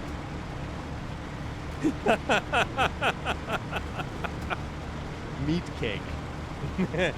Italian meat cake. That's awesome. That is awesome. Relic, that is fantastic. Yes, I will have one giant Italian meat cake, please. Yes, where can I obtain this meat cake? Oh, right next to the bakery. Isn't that the butcher shop? No, it's not the butcher shop. It is the purveyor of the fine meat cakes. The finest of imported meat cakes. Pure Italian meat cakes. Oh, loader, doubling down. Weird. 2 for 1 there, my friend. Hope all is well. What's good?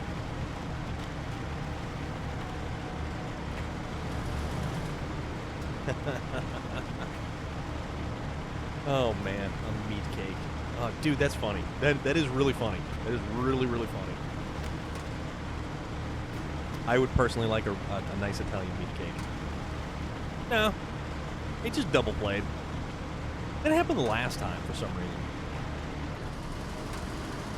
I'm not too worried about it. See, we're still streaming, so therefore it isn't broken that bad. Alright, cargo management. Unload. Good to go. Fuel for the Masters. Yes, you were indeed playing. That'd be like Sweeney Todd, would it not? They had, yes, Sweeney Todd had meat pies. The best meat pies in London. And, what's her face? The, crap, I can never, Helena Bonham Carter. Helena Bonham Carter.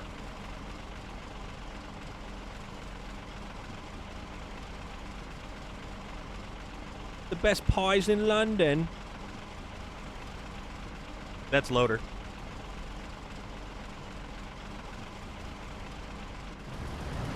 Oh, they were straight up meat pies. Meat pies.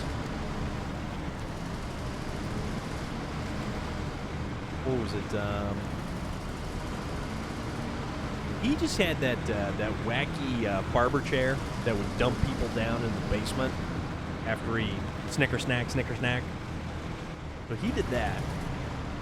But then there was H.H. Holmes. The damn dude made a whole hotel that was... He made a whole hotel that would have made Jigsaw from the Saw movies jealous. The Demon Barber of Fleet Street.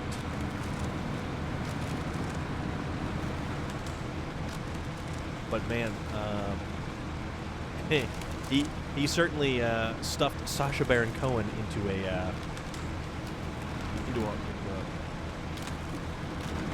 between a rock and a hard place. But yeah, H.H. Holmes was technically America's first serial killer, but the damn dude made a murder hotel. Like, straight up made a murder hotel.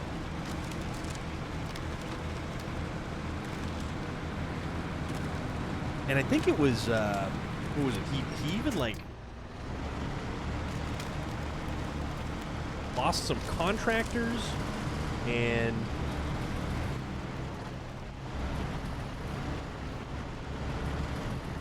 for being almost 60. I have no idea how old she is. And not in a creepy way. Okay. not in a creepy way. I mean, I guess you have to preface it by that. Sounds bad, but I'm watching 3 streamers at once. Nah, rednecks, no, man. That right there, you are being a very supportive individual for all 3 of those streamers. And I'm guessing that one of them is me because you're in my stream. Yeah, I mean, Loader, straight up. The dude just iced, like, contractors and stuff like that. Same, uploading a podcast episode and making graphics. See, that's called multitasking. That is some multitasking skills to do the things you got to do, and that's fantastic. But you, Sarge, and not a Dr. Drew. That's cool. Sarge is a good dude. Sergeant Rusty is definitely a good dude, and if you are following this channel, you should absolutely be following Sergeant Rusty for all things SnowRunner. He is also in MR, and he was finishing up with Northern Aegis installation, which is one of the more difficult maps to do. It is a nightmare, and it's not easy. Born in 66, so that's 55. I don't know. I'm not mathing right now. I'm off the clock. It's 66. Yeah, yeah. No, you'd be right. You'd be right. I think. All right, so let's see what else we have to do. We have build additional farmhouses, unlucky linemen, and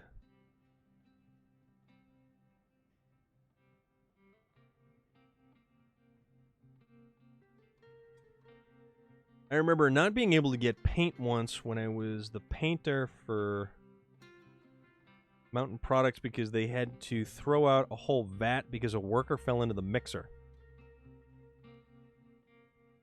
Yeah, that's a new shade of red. That's a new shade of red. So...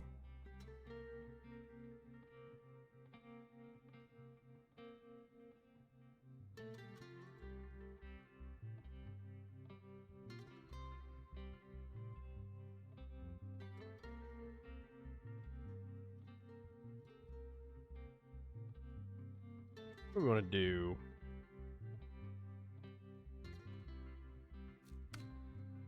Lineman delivered to the parking lot. Whoa, okay. So that one's all the way over by the town storage. That has to come from there. They recommend an off-road truck. Which, I can see why they would recommend an off-road truck. But we can also use the Zix. So the Zix is the answer to everything. Strategic reserves. Bring these to the town. Okay. You know what? Why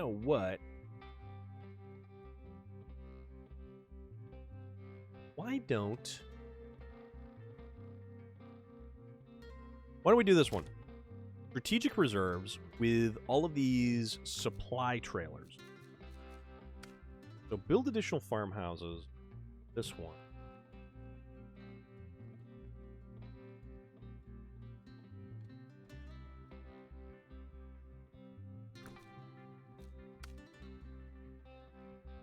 There's another trailer there, and there's another one where? The 1, 2... Okay, so there's 3. So that actually isn't too bad. Actually, it occurs to me that we could potentially get 2 over there.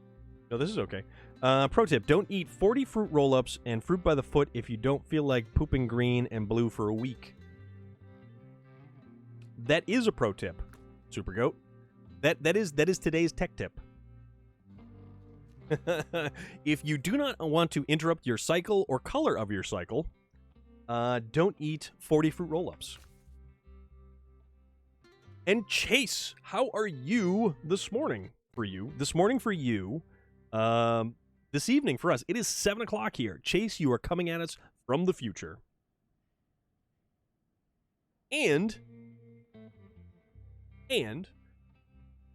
Chase was last seen playing Dirt 5, which that is cool. What do we want to do? What do we want to use? What do we want to make happen? I think we're probably going to end up taking out a Zix again, but that's because it's the most capable. Time's flying by. Doesn't even feel like it should be 7. No. Well, it's 7 for me, depending on what your time zone is. I'm on the East Coast over here. New England.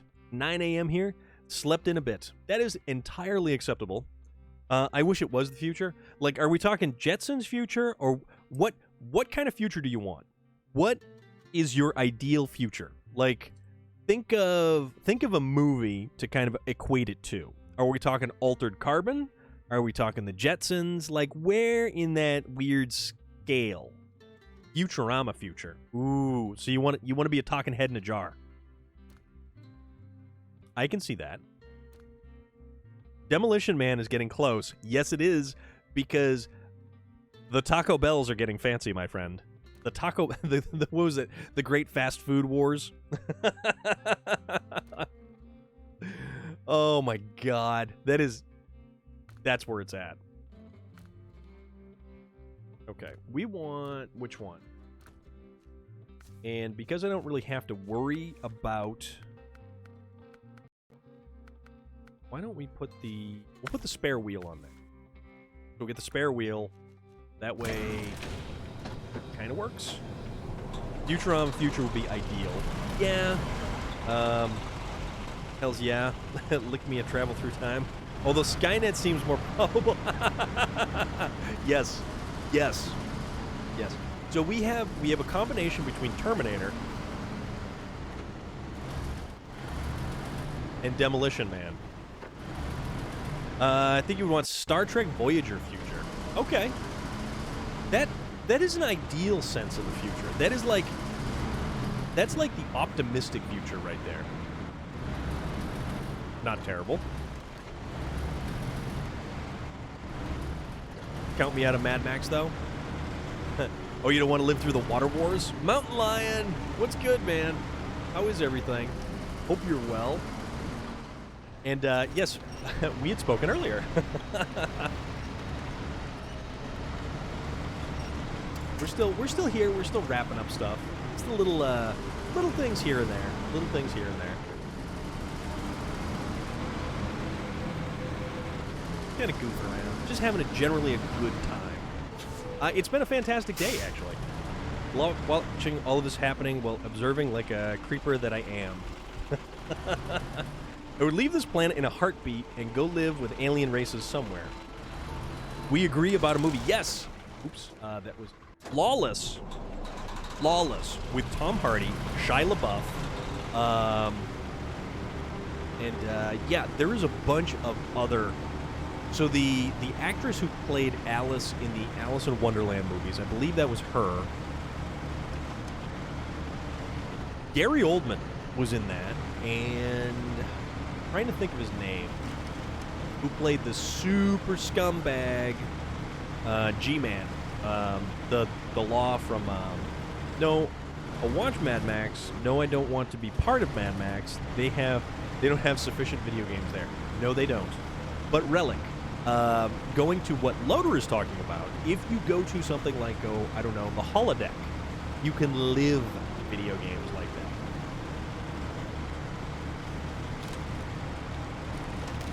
Yeah, Lawless I own on DVD. I saw in the movie theaters. It is a brilliant and fantastic movie.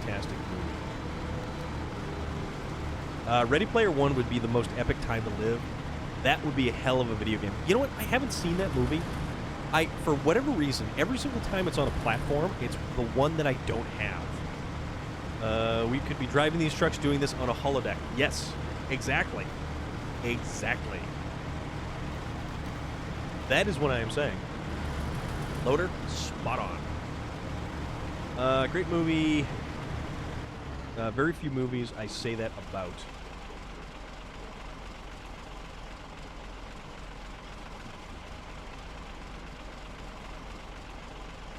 Yaris!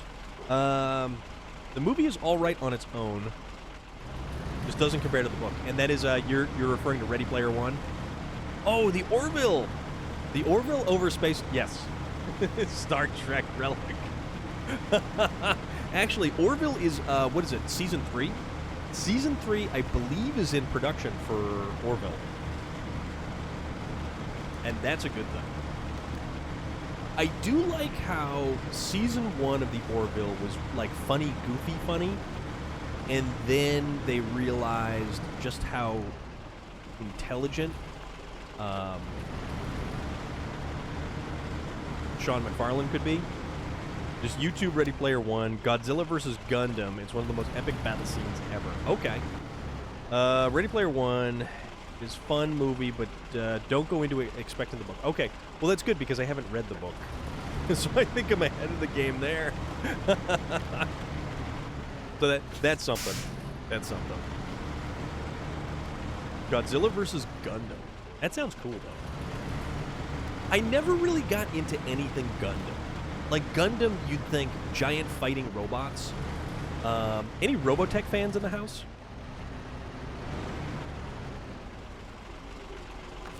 Tell you what, let's catch the here.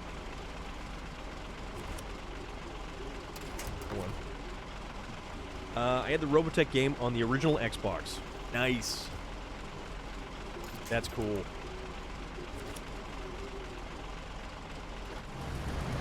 Robot Jocks. Robot Jocks was a good movie. That was a very good movie. That was like a B-level movie, but it was cool and it was fun. I forget who that guy was. What the hell is that guy's name?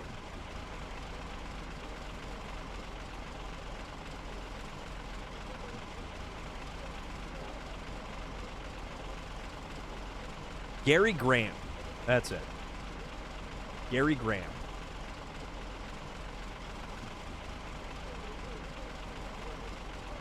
His name is Mud.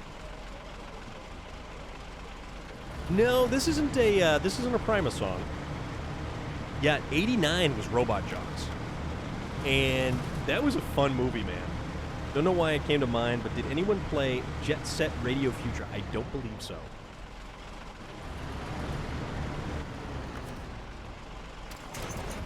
There we go. We are traveling through mud. We are not named mud. I had that, came with my Xbox. HBO Max has Ready Player One. Yeah. See, the only thing is I had HBO on the Amazon Prime channel. Gary Graham from Alien Nation and Star Trek Enterprise. Well, he was in Robot Jocks. He was the lead in Robot Jocks. That's where we're referencing him from. Also, you could take the future of, say, Ice Pirates. Anyone? Maybe a Robert Urich. And Ron Perlman. Ron Perlman was also in Ice Pirates. Anne-Marie Johnson, Heat of the Night. Where do we want to go? We want to take the best route possible here. And the best route possible is maybe not the best route possible, but yes, we'll do that. You go to Pandora. You mean like Pandora, with the big blue, only for the guns?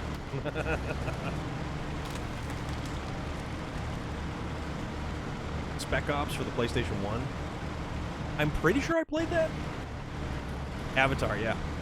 So, Pandora Avatar, not Pandora Borderlands. Because that would be just messed up. We'd also be, like, cel-shaded. Like, we would all be cel-shaded, is what it would be. Ron Perlman was in a lot of stuff. We could never tell because the...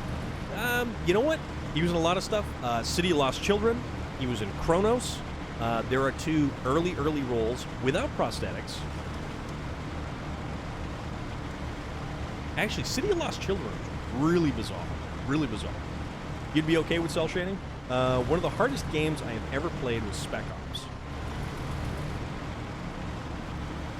I would have to look that one up because there are so many games I've played and forgotten about that it's just been crazy. But then again, you know, such is life. Yes, he was. Absolutely was. And then his co-star went on to be the paramount badass of Sarah Connor in the Terminator franchise. Yeah, she was amazing. She was so fantastic in the Terminator franchise. I have Risk the board game for the PlayStation 2. Holy crap. Westworld? Where they'd all kill you? Yes, all of the androids would kill you. That's what would happen. Did you play OG Friday the 13th or Battletoads? Battletoads, yes. Battletoads, yes. Spec Ops, the line was essentially Apocalypse Now, but in the desert.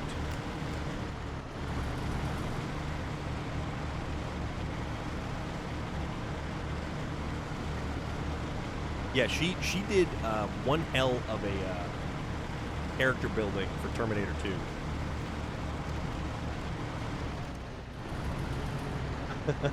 You know what? I like Westworld's, the new version of Westworld, their theme music. Just kill the Yul Brynner one and you'll be fine. Yul Brynner was such a weird dude. Very strange actor. Okay. So we need to try to dive here, and then we'll see what we can do. Let's continue on this path until we can't. Yul Brynner. Yeah, like somehow we were supposed to believe he was some kind of pharaoh. Let my people go. Now the Spec Ops I have it as a first-person shooter where you are fighting an enemy on their land.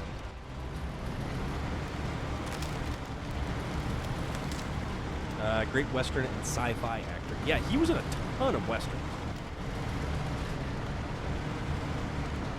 Come on. Come on. Is there a tree that we can winch off of and not have to? Slight dilemma we have now foreseen ourselves into. Up in the trees. Oh, no. What we can do is winch off this, and just gotta get a good winch point right here, maybe? Yeah, there we go. Yeah, definitely. The Magnificent Seven is that's the one where they like they defend the town, or the townsfolk. I have around 300 games for my PlayStation 2 and original Xbox. Okay, that is cool. That is very cool. Also, it helps us if we stay on the path, but it keeps sliding off of the path. Well, this is unfortunate. The Delta Force. Did you ever play Soldier of Fortune? That was one that I had played, and it was Soldier of Fortune. Really wish a new one would be made. Soldier of Fortune was the first game to actually give me, like, motion sickness. Yes, it was. It was very violent and very bloody. You are 100% correct on that one. Alright, so this ain't gonna work.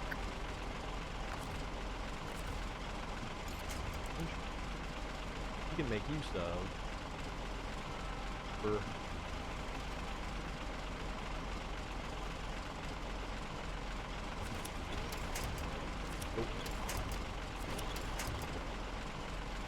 Alright, so that means disconnect the trailer and then attempt to get out of here. Roads, where Storm's going, he doesn't need roads. Maybe I do. So here's the little great thing about this. Because we are so close to the garage, we can just recover to the garage, leave the garage again, buzz right back around there, do a better job at staying on the path, and then take it from there. Heard of it, never got to play it. Soldier of Fortune was one of those games, it was definitely... The graphics weren't great, but it was very violent and very bloody, and I think it was one of the ones...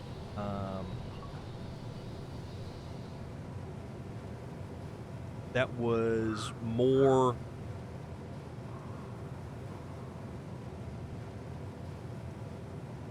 I think a new console had just come out.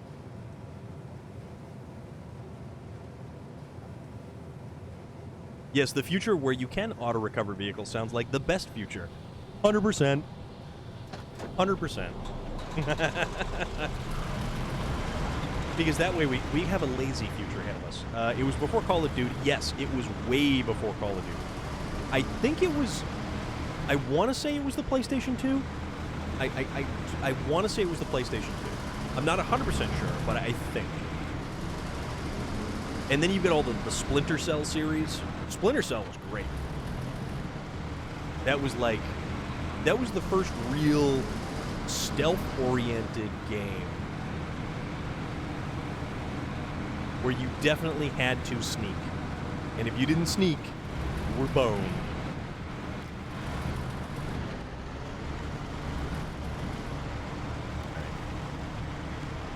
All right. Actually, you know what? Ron Perlman, also in Pacific Rim. He was real fun in Pacific Rim. You had it on the DS? Yeah. I remember people playing Soldier of Fortune to blow people's legs off with the auto shotgun. Yeah, that game. That's right. That was one of the first games that actually had like location-oriented like damage. Right now we have 3 Xbox Ones, a PlayStation 4, a Wii, and a Switch. That is the way to be at life. All right, that's a log right there. No, stump. Stump right there. So, let's try to do this again. Not slide off. Okay. So, winch. Winch. Then we're going to do something. We're going to do creative winching. Creative winching 101. You have NES, Genesis, PlayStation 1, PlayStation 3, Xbox, Xbox 360, 2 Xbox Ones, 2 laptops, and a desktop. I sent my PlayStation 4 and Xbox One to friends, then lockdown hit. Now I've just got the PC. My dude, that is rough. That is not fair.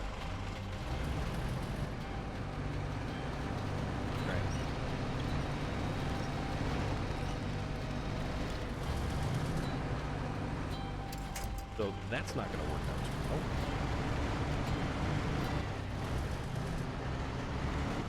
Now we need to dislodge the trailer from the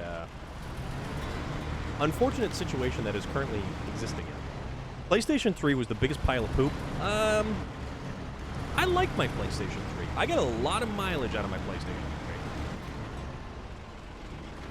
3. Game library was non-existent. Online sucked. Yeah, online was moderately okay on the PlayStation 3. It depends on the game, though. Really depended on the game. One of my favorite titles for the PlayStation 3 was Space Marine. Space Marine on the PlayStation 3 was awesome.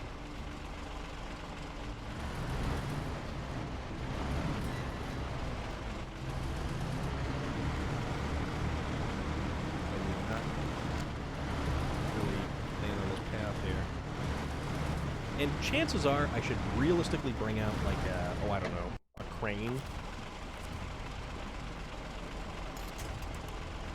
Let's do this. Pull it this way.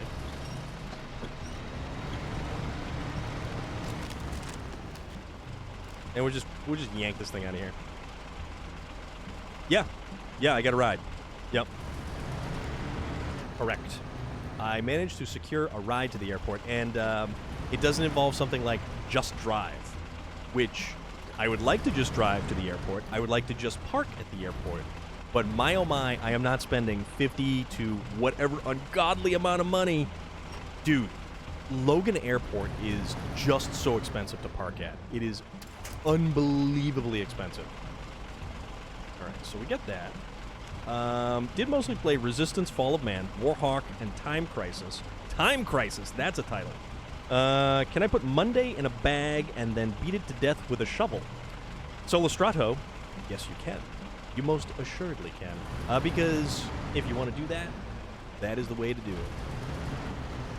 Gonna go look at a 1974 ooh, that's cool. Spent $20 just to go see AKC. Super Goat, you got the VIP as well, right? Solostrato, I give you permission. Yeah, that is so cool, man. That is so damn cool. And I think, like, when they finally get around to, like, getting to my area, I will be completely thrilled. So let's just kind of Raggedy yank. Raggedy yank. Eventually it'll go. There it goes. There it goes. There it goes. Now.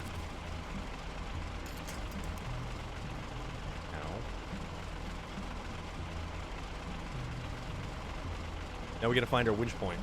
Oh, there it is. There it is. Good. Thinking about buying this for the PC and streaming it.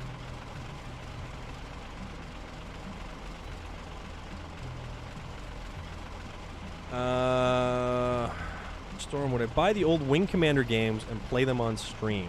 I think the Wing Commander games were fantastic games. The old school Wing Commander games were awesome. Awesome, awesome. When am I going to make you a mod? Why on earth would I do a silly thing like that for?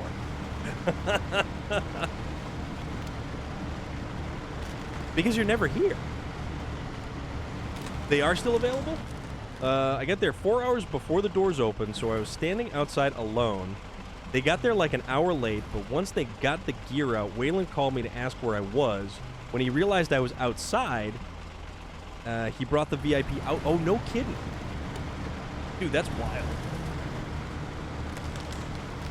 Oh, the links are disabled in the chat. So even if you post a link and you see it, I can't see the link. But think of the abuse of power possible. Exactly. I do not want that abuse of power going to your head, Solostrato. I am Willy Wonka, and this is my chocolate factory.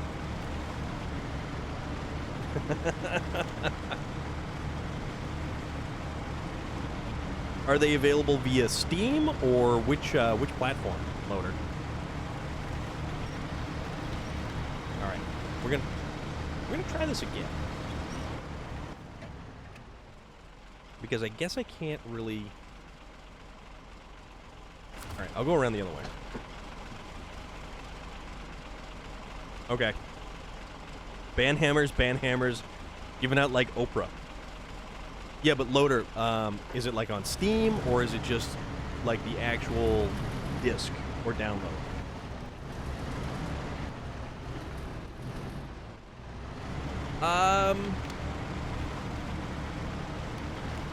You could be Violet Beauregard. I'll let you be Violet Beauregard.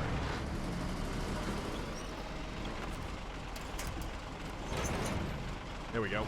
Oops. Trailer. Yeah, I'm Willy Wonka, and this is my chocolate factory. Wing Commanders on... Who originally... Now, who originally made Wing Commander? Which company? I forget. But we were also discussing Wing Commander the other day, as a matter of fact.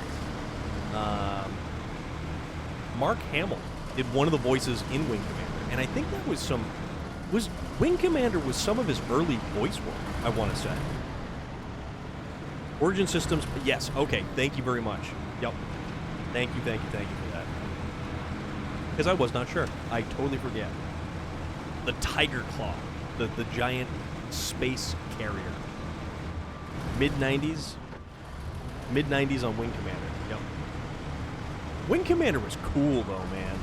Wing Commander was a great game. It was Wing Commander, and then it was X-Wing. X-Wing was a little bit more technical.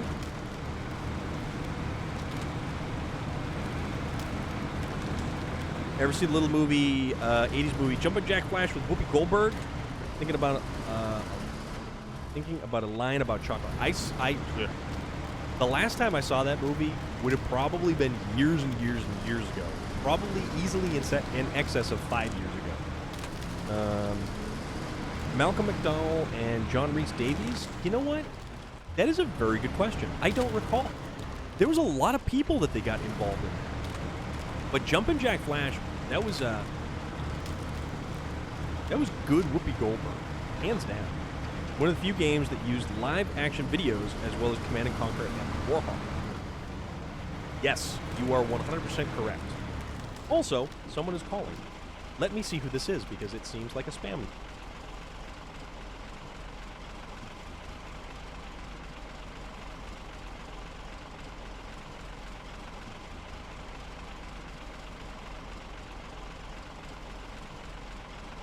Yeah, it's definitely a spam number. So the thing about it is, with there's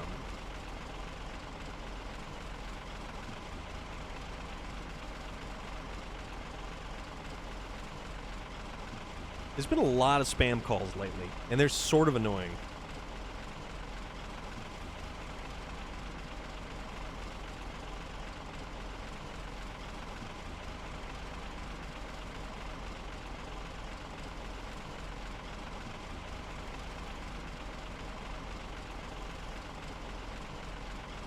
Okay, so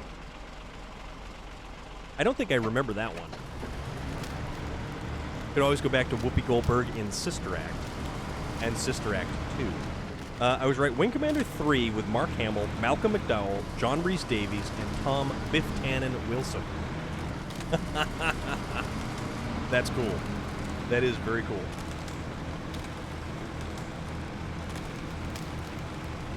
Kind of think Whoopi was better in Burglar. Yeah, I did. I don't think I saw that one. Or if I did, I totally can't remember the name.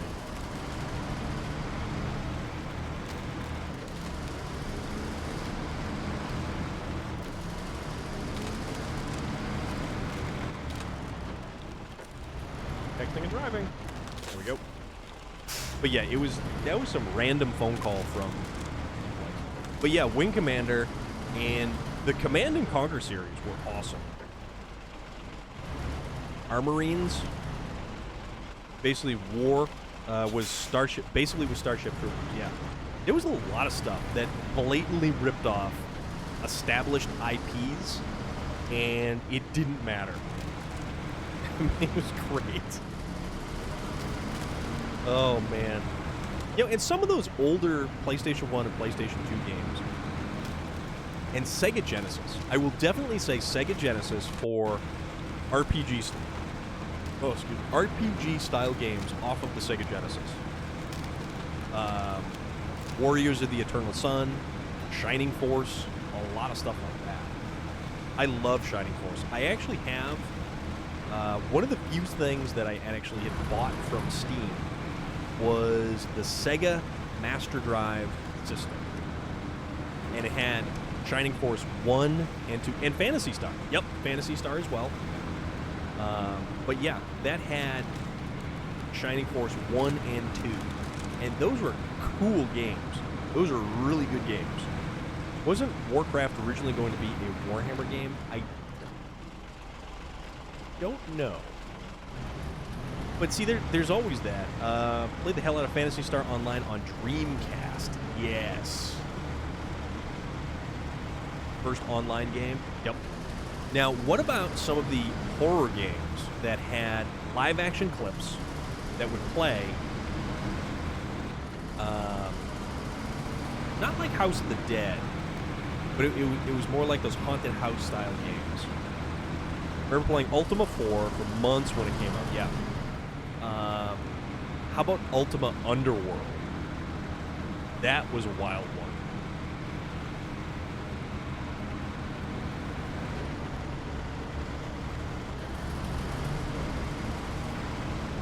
Exodus Ultimate. All right. Oh, we got to turn her up. My bad. Beacons for safety.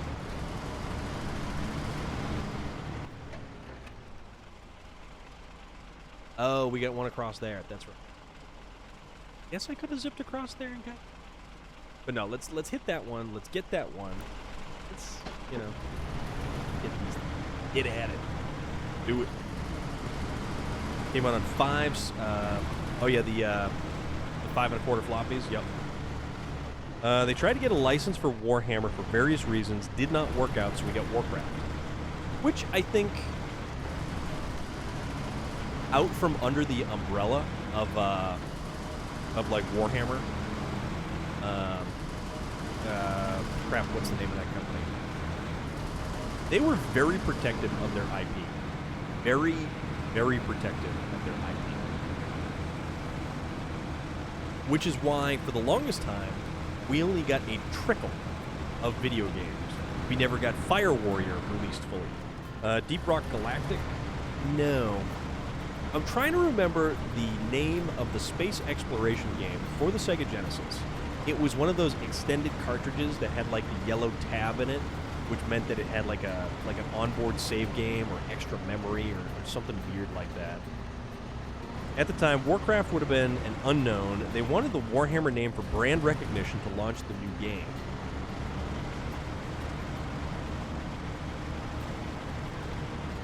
Everything that Warhammer does now is just a cash grab, which is really unfortunate because they don't really care about rules. They don't really care about model quality. It's just cash grab, cash grab, cash grab, which is predominantly a reason why I don't play anymore. Although I didn't play regular Warhammer, mine was Warhammer 40k, and that was Chaos Space Marine. And oh boy, do I love me some Plague Marines. Plague Marines, Noise Marines, Horned Berserkers, and to a lesser extent, the Thousand Sons, the Rubric Marines of Leech. So that was fun. Some of my best modeling work was the Plague Marines. Plague Marines with the upper torsos and the shoulder guards from Forge World, that stuff was where it's at. I used like 5 different kinds of green to shade them in. Washes and all that stuff. And it was so cool. They look awesome. They look so damn badass. But, I mean, all they're ever going to do is just sit on a shelf again, and that's it. Which is unfortunate.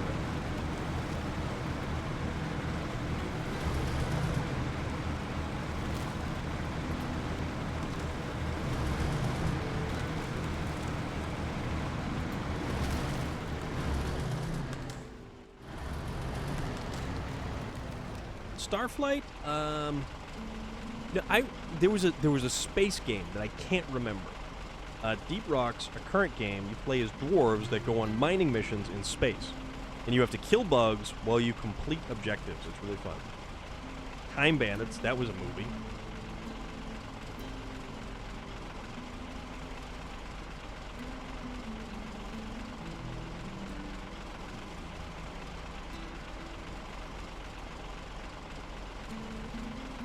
Time Bandits was a good movie. That was a really good movie.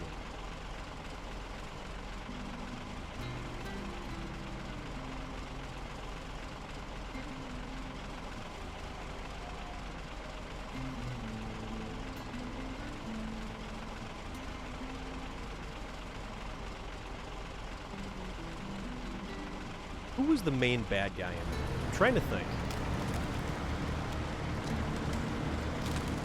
The Adventures of Ben. Yes, I was just about to say Baron Munchausen. And then there was another that was kind of like all of those. I'm trying to remember. But man, practical effects are so much fun. So much fun.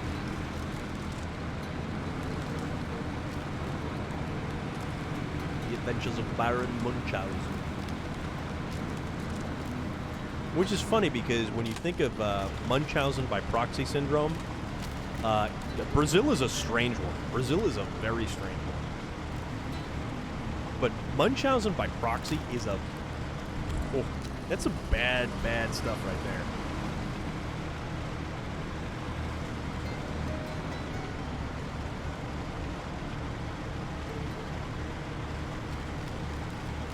David Warner was evil. Yes, David Warner. Watch the Exodus short film for Battlefield 2042. I haven't yet. I did see that it did pop up on YouTube though.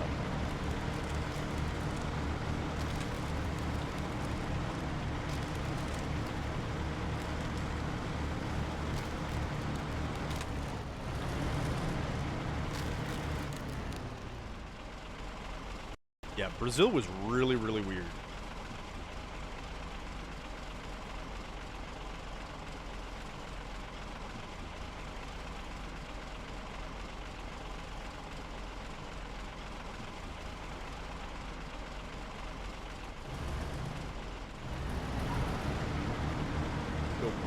We'll bring one trailer here.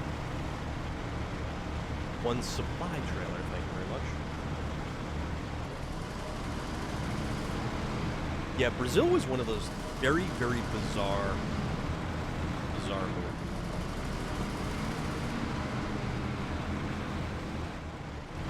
But there was a lot of, like, odd stuff like that. But, you know, yeah. So,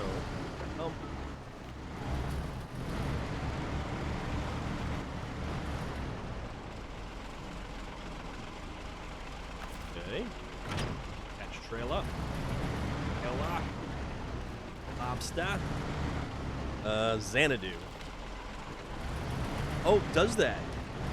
I remember the funeral scene in Brazil. I would have to go back and rewatch it.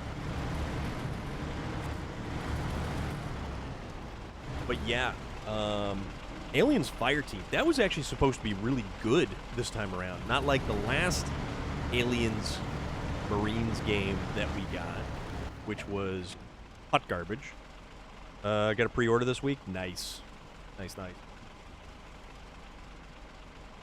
Okay. So, if we are here, let's go down there. Try to do that. Let's try to make a thing happen. I might get it. We'll see what happens. Because I do have more SnowRunner coming out, and I've still got a lot of DLC for Assassin's Creed Valhalla to take care of. If I ever decide to play Call of Duty again, let's see where that goes. I will probably pick up Back 4 Blood when that comes out. But there's a lot of stuff. A lot of stuff happening.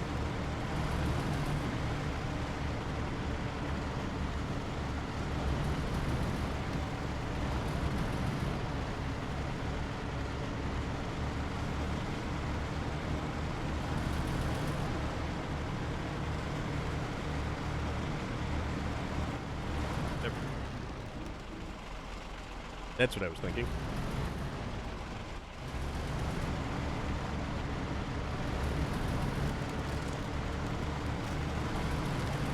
It's still Monday, isn't it? Still totally Monday. Yeah, you can keep going with that, man. I am in no rush to play much of that. This way, and then up through, and then we'll grab that, and then we'll loop around. I mean, mostly because also Blizzard Activision and everything that's going on with them right now is really unfortunate. And I don't know if I feel like really super supporting a company that's as goddamn horrible. And, you know, and it's a tenuous relationship for a long time with a lot of video game companies and stuff like that. But it becomes how much as consumers do we really eventually stand for? But I don't know. Chances are I will probably play Call of Duty at some point in time. I played it a little bit just for lack of better things to do. Yeah, Ginger Snap, you are correct. And there are still people there who are trying to make a living, who can't do anything else. That is their livelihood. And, you know, in times like these, they are stuck. They are absolutely stuck. But you know exactly what I'm saying.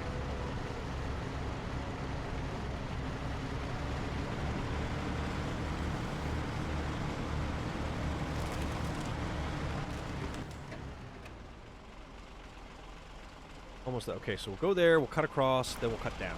Okay. That's what we'll do. Alright.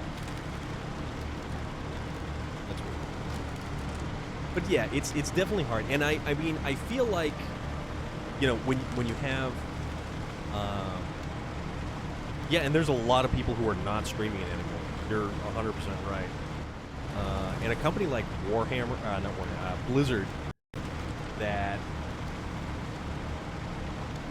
you know, once upon a time Blizzard was this shining paragon of, gaming development. Someone who used to work there and said that's all true and part of why he left. Gotcha. It's unfortunate. It really is unfortunate. But unfortunately, that's like par for the course when it comes to companies like that. And also, it's funny. Destiny and Bungie, they're like, hell no!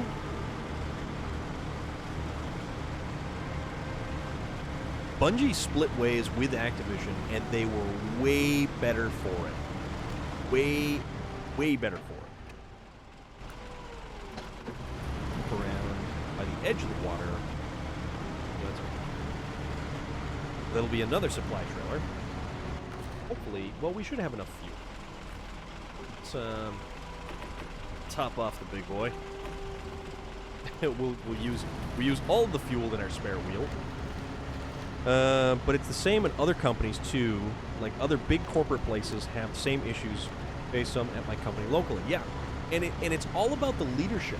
It's all about what the leadership allows to happen. I had friends with Bungie back on Myst and first Halo game. That is cool. It is very cool. And honestly, I think it's great to see a company like Bungie break free from a company like Activision and no longer have the Activision mentality driving Myth. Okay, yeah. Not have the Activision mentality driving a company like Bungie.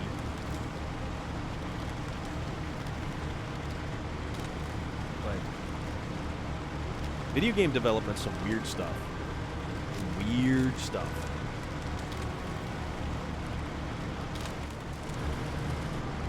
And maybe, just maybe, this will see actual legitimate change take place in video game companies. I mean, it's not to say that we're ever going to get complete finished games again when realistically you drop $60, $70, $80 on a game. I think so. Because they went through a little bit of an evolution.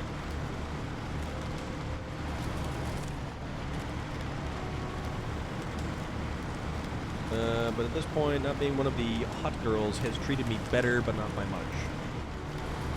41147.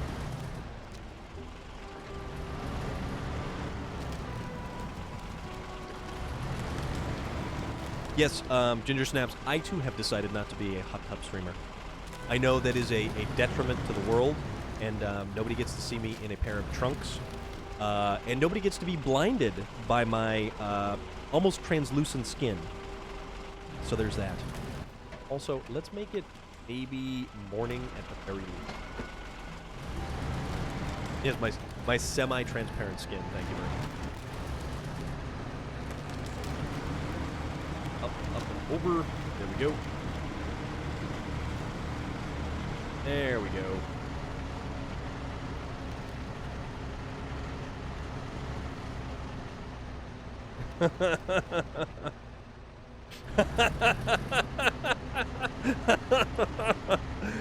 Thank you, Ginger Snaps. Thank you. But no, realistically, if you shined a lamp on me without a shirt, it would be like a parabolic reflector, and you would be blinded. And I apologize ahead of time.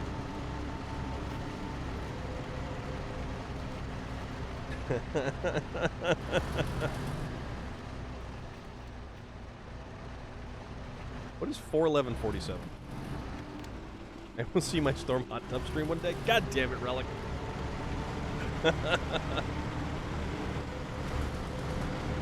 It burned after being outside for 10 minutes.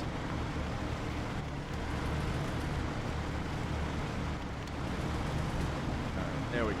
Let's spin around. Get this trailer. Get the hell out of here.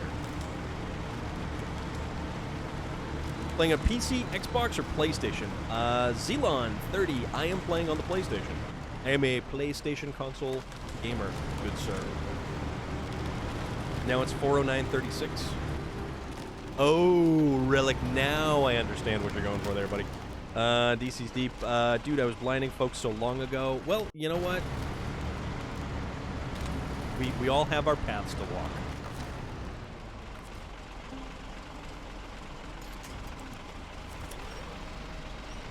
Gonna bring that a little bit closer. Glow in the dark. You don't have to tell me about pants.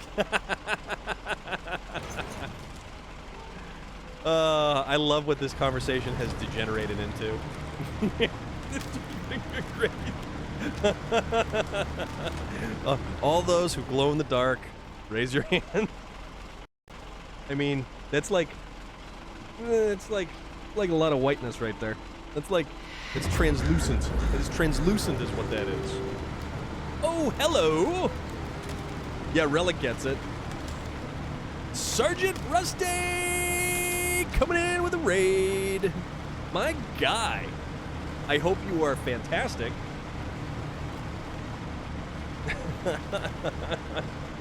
Coming in hot in province. Guys, what is good? How is everybody doing right now? How's your Monday? How is Monday? Monday treating you?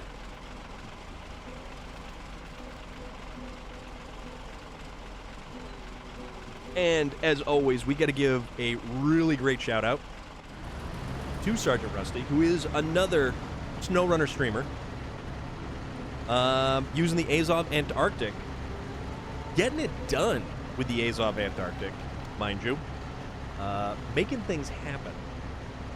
It was a great stream today. Someone rated me with 187 people. Sergeant Rusty, you absolutely deserve that. 100%. You, my friend, deserve plenty of accolades. You know, you may sing my praises when I pop by your stream. You're a good dude and a good streamer, and I enjoy hanging out in your stream. You didn't know what to do? Ask me when I get the... how is Monday? Ask me when I get the first... No, I will ask you now, DC's Deep. I will ask you right now how Monday is. And you need to answer me, because the clock is ticking, my friend. Talk, talk, talk. Not really. It doesn't matter. It's fine. You know, answer at your leisure. Didn't know what to do. You know what? Just roll with it, man. You do just fine doing exactly how you do things. We got a fairly big raid here the other day as well. What was it, Friday? I think Friday. Friday there was a fairly decent-sized raid, and it was like, oh, okay.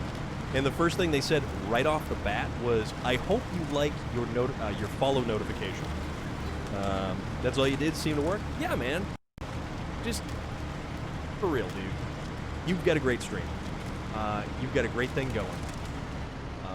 There is a reason why I certainly come back, and especially during the workday, when I'm supposed to be working, and I lurk in your channel, because you know what? Good people, good times, good fun. And that's what it is. And I truly appreciate the shout-outs that you give me, and I truly appreciate the good things that you say about me. And this is my turn to say good things about you, because you are a fantastic SnowRunner streamer. And man, you are putting in the hours and making stuff work. Getting it done the hard way. You need to start coming by now that you're working from home? Yes, you do. Yes, you absolutely do.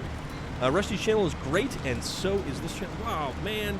And Province, thank you very much. I do appreciate that quite a bit. You know, and it's this game. This game has a fantastic community around it, and it's just a lot of people, a lot of cool people follow this game, and the people who stream it and play it, and it's absolutely worth it. And for all of you that came on over from Sergeant Rusty's channel, I super appreciate you hanging out, coming by, joining the raid, living large, loving life, having fun. We're here for Monday. I am this guy here, Chrome of Iron, and I'm playing some more SnowRunner. we're over in Embor. We're just kind of wrapping things up. We're tying off loose ends. Wow, man, Relic getting harsh.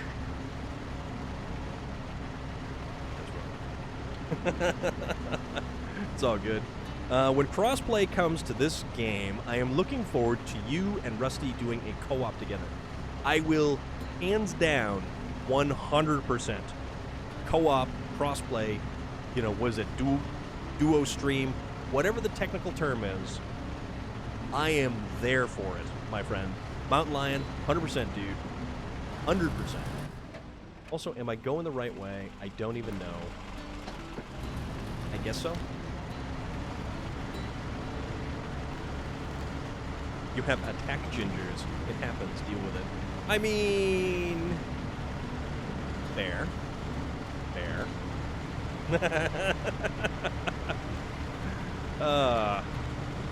Oh, Rusty!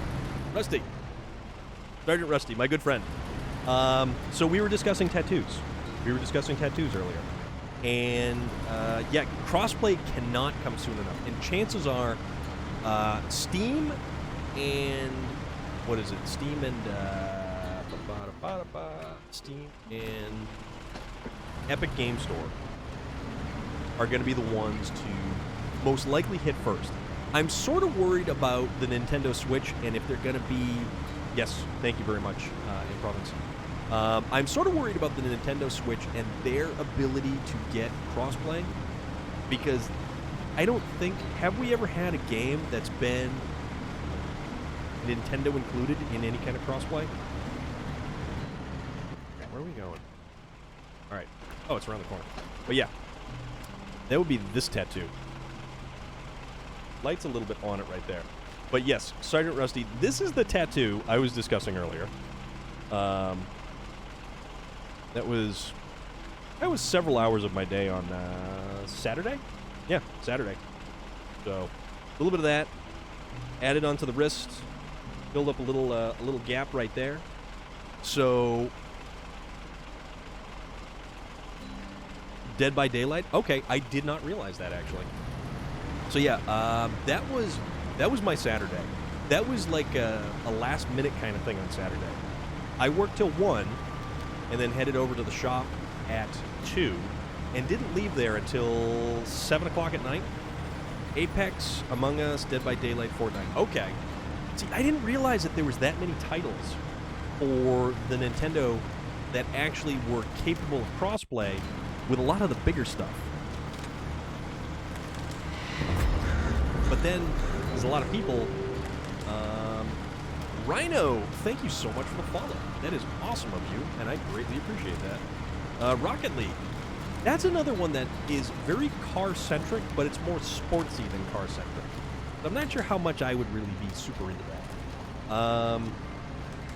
Apex Legends is a weird one. I tried to really like that game, and I remember playing it at release. It was okay. There was a very large community for it. There definitely still is a large community for it. Yeah, car soccer. Nintendo doesn't advertise the more graphic game as much since they focus. Yeah, that is definitely true there. All right, almost making it.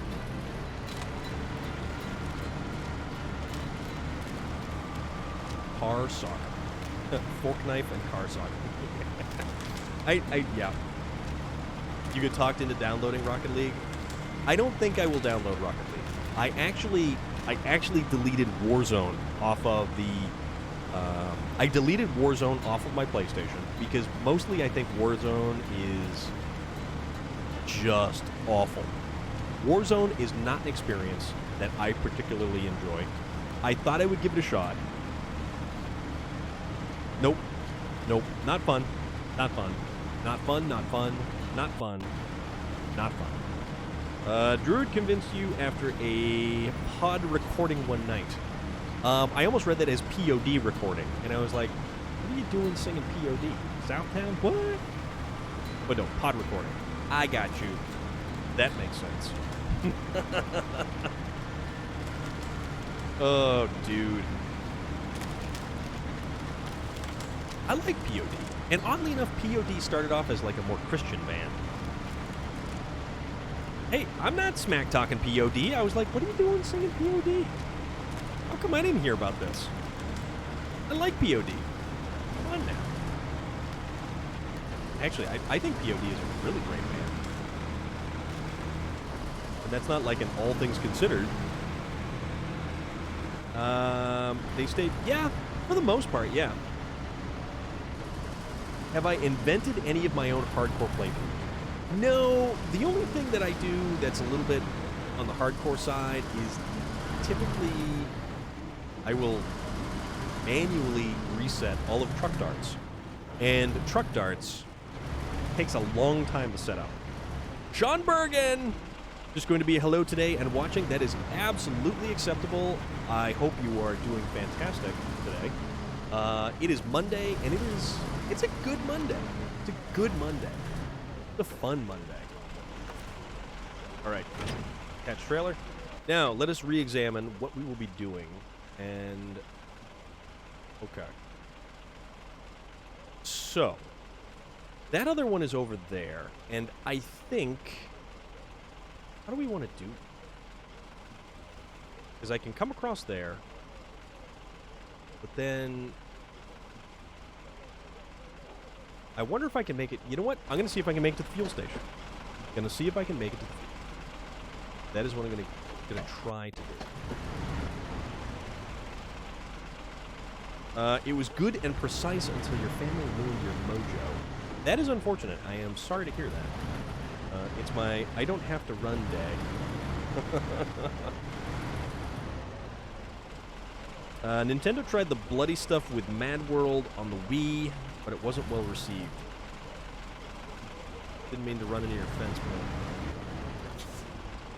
but I remember getting a Wii, and everybody said that they were impossible to get. Gotta get a few more things done. I'll leave a lurk on ya. My bearded face. I mean, it's not like super beardy. I mean, it's just it's at the bottom of my chin, so it's not like super beardy. I mean, your mileage may vary, but you know, I like this place because it's like a little weird self-storage area, or you know, somebody just decided that they needed too many sheds in the backyard. It's a beard. It is a goatee. Thank you very much. I had 4 of them. They weren't hard to get. Yeah, exactly. Have you seen Handmaid's new handlebar bus? I have not. I was waiting for you to say I had a bearded face. What? Actually, it's funny. A buddy of mine, coworker, made a really cool, really cool icon or like profile picture. That is just like, it's like that cartoony kind of picture, but it's him, and he's got sunglasses on, and it's just like this giant beard. He's got a big old beard, and he plays, what is it? He plays a lot of Call of Duty Mobile, and man, I'll tell you, Call of Duty Mobile, you're kind of cheating the system when you're playing with a controller, because then you're just icing other people. I mean, you have such... Yeah, no, we're not going to do that, Loader. That is not going to happen. Not going to happen.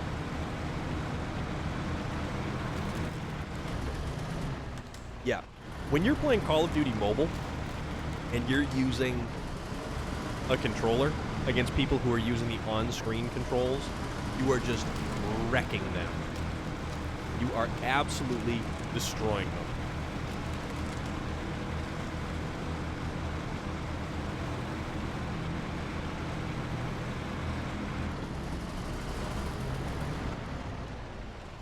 Yeah, see, I keep rubbing my arm up against stuff. And I keep getting arm goo all over the place. Also, the unfortunate thing is I have to be careful, too, because my chair, the material, sheds. So my arm is sticky because of the aquaphor that I've used on it to kind of aid in the healing process. So that's this stuff, aquaphor, which is for Healing Ointment. Advanced therapy for dry, cracked, or irritated skin. Clinically proven to restore smooth, healthy skin. And there you go. So you put a little bit of that on.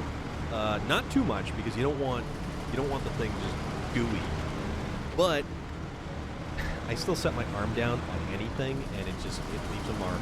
Or if there's something on there, my arm will act like a suction cup, and it'll pick it right up. And I don't need that. I don't need like nickels and notepad paper stuck to my arm.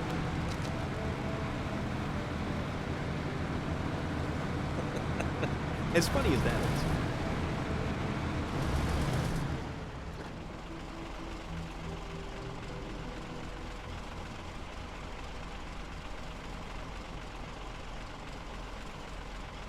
Okay, so cross the bridge. I think we built this bridge. We built this city on rock and roll. But we may have also built a bridge. A bridge over troubled waters.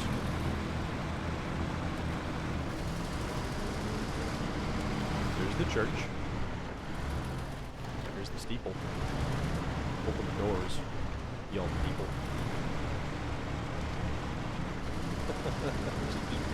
Weird when you think about it. Alright, so we're going after this last trailer.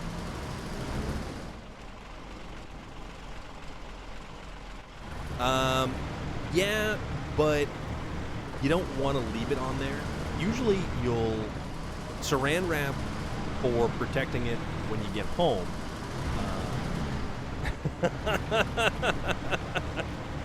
Right? DC's deep? Yeah, I know.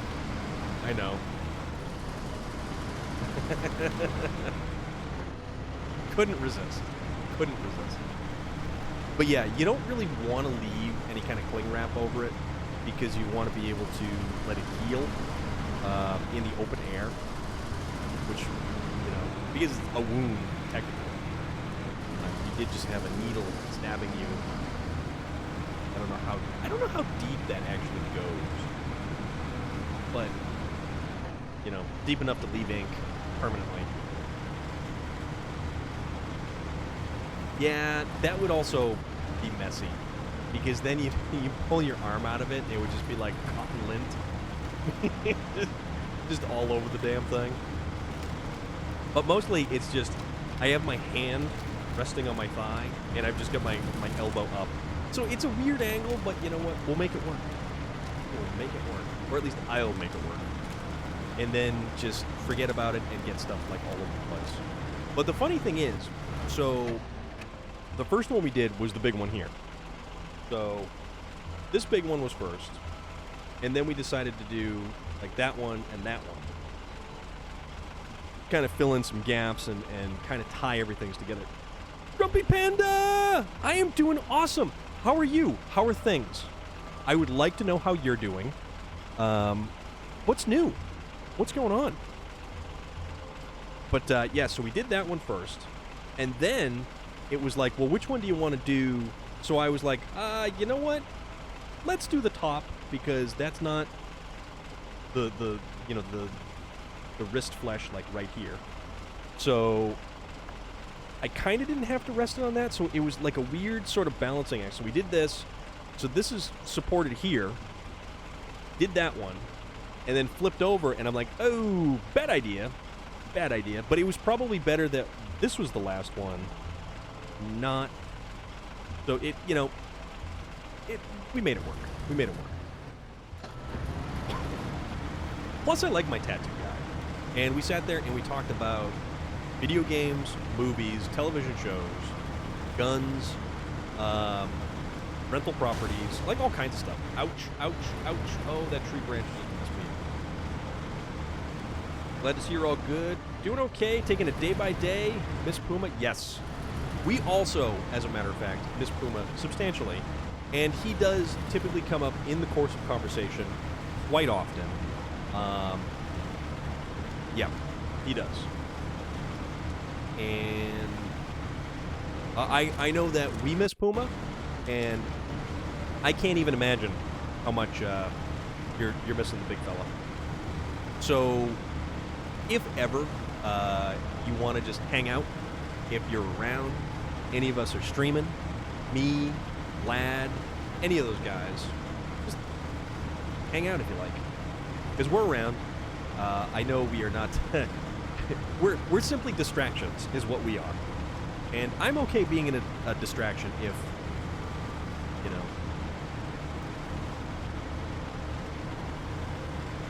Because we get, what, a couple more weeks, I think? A couple more weeks. Yeah, exactly like Relic said. We do too, but we are not married to him. Which, I believe that would only happen in Utah, because that's where they allow polygamy. Polygamy. Know for a fact he misses y'all too. I was like, hey, Storm is on, let me hop in there. Absolutely. And we are here to be mutually supportive. No date on when he is coming back yet, but hopefully soon. Okay. Okay. That is good. So yes, we were just discussing tattoos and all manner of other wacky, goofy things. So yeah, we're here for it. We are absolutely here for it, and we are here to be mutually supportive as well. So there's a lot of that. And thank you for swinging by. And thank you for hanging out.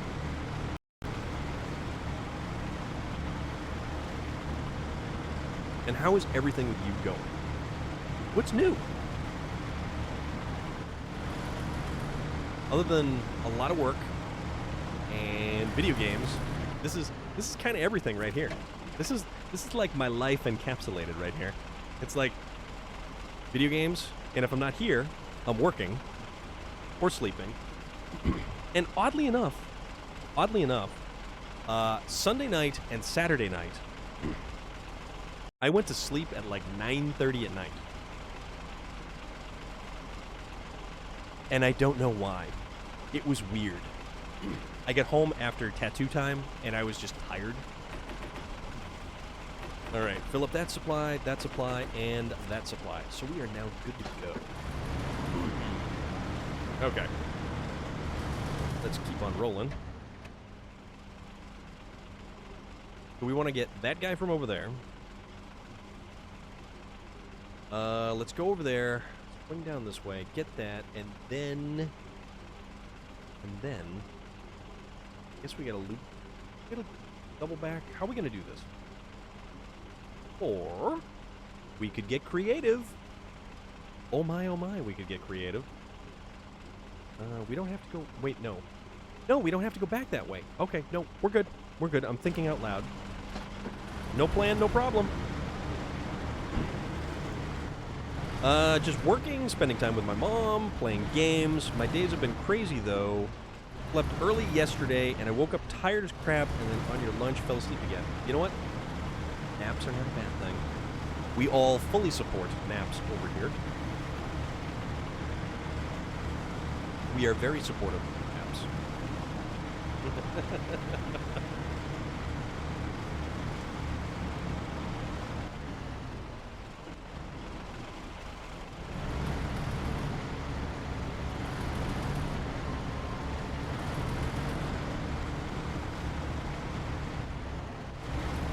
Much better. Much better. Definitely gotta hydrate. I need to do a better job of hydrating, because I am awful at hydrating. Usually, I drink a lot of coffee, and that's technically a diuretic, so it's not good for hydrating. But when it's really good stuff like Death Wish coffee, that... I was planning on getting Puma a new desk, but I don't know how to surprise him with it. You know? Yes, sleep, what is that? I don't know. It was weird. It just happened. Should I order it and build it, or should I order it and wait for him to build it? Does he like putting things together like that? At your age, naps are starting to be a necessity? I mean, valid. There you go. That's not a bad thing. We do not frown upon naps here. We do not frown upon naps.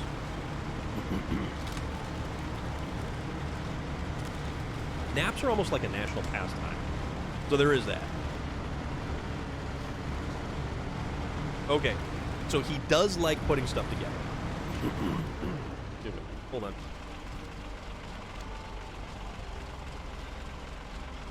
So if he does like putting stuff together, I would definitely say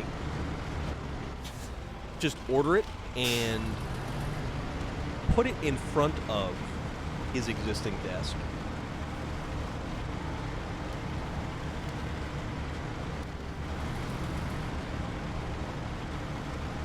Well, that I would say if he doesn't like it, loader is 100% if he doesn't like assembling stuff. So if he doesn't like to build anything, if he doesn't like putting furniture together, I would say go that route. But if he does like goofing around, assembling stuff, then just put it in front of his regular desk and like cover it with something. So when he goes to his computer desk, the pains of getting old, you turn into a giant baby. Oh man, we're getting stuck here. Come on now. Go.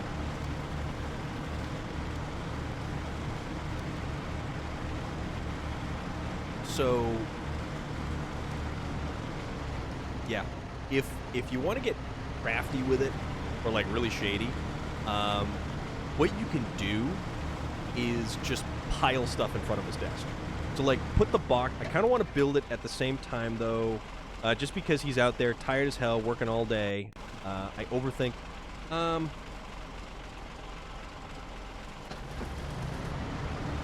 yeah, but I would... If he genuinely likes building stuff, that would be one thing. But if you want to go ahead and build it and put it together, all for that, too. Relic offers a wonderful second opinion, or excuse me, a third opinion on the matter, and that is also a fantastic idea. Building it together. A team building exercise. That is fantastic.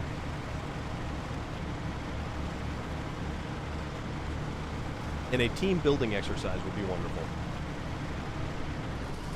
This bad boy up into high gear. And we want this little fella over here. Oh, you know what? Actually, that is a repair location. Let's go over there first. Yeah, I mean, you've got options. So, at the very least, you can order the desk and have it there. And if you want to put it together, it's there. And if you want to wait for him, it's there. And if you want to put it together with him, it's still there.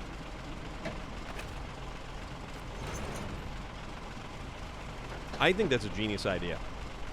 I personally don't have a desk. I've got a big TV right there.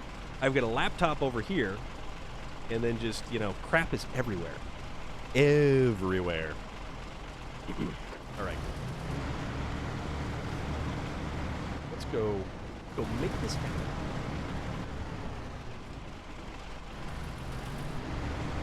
I thought I was going to be able to avoid the milk, but apparently not.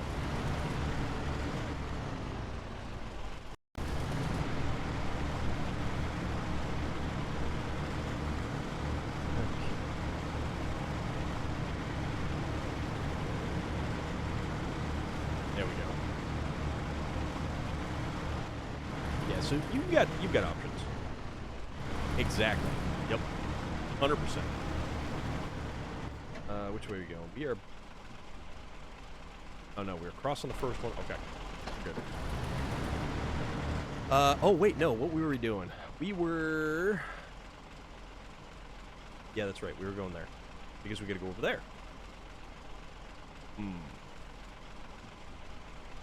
But we could always cross there. And then just buzz this thing right across over... Yeah, but then it gets a little complicated. Now, we'll play this.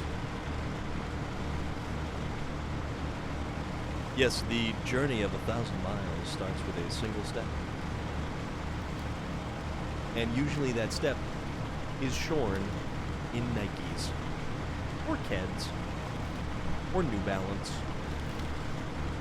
Hell, maybe even a Doc Marten.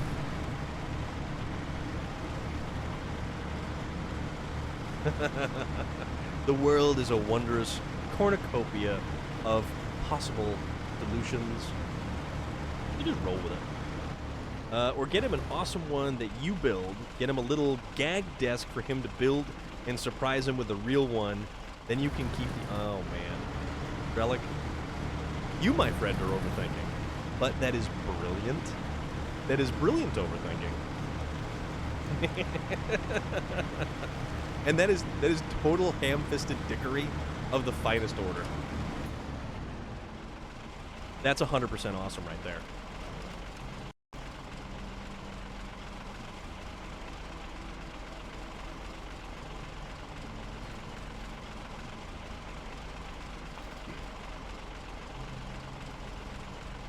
I already got a desk. I just want him to be able to use the wheel for Trackmania. Oddly enough, he looked like he had a damn fun time, or a no-name brand of almost shoes from Wally Worlds. Yes, absolutely. With the current desk, it moves so much. Yeah. Is it because he doesn't have enough space for it, or... I forget. It was... He was really having a fun time with it when he was playing SnowRunner. I remember that much. It was absolutely hilarious watching him play SnowRunner. Like, just so damn funny. And he almost legitimately looked like he was having a good time playing SnowRunner for once. Let's dip down here. And we made it. Drag this thing down.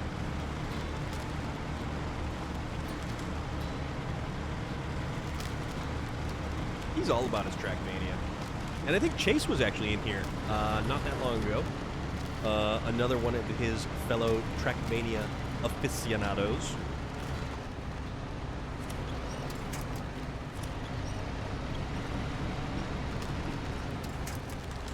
Almost as fun as watching somebody else playing SnowRunner. Well, here's the thing.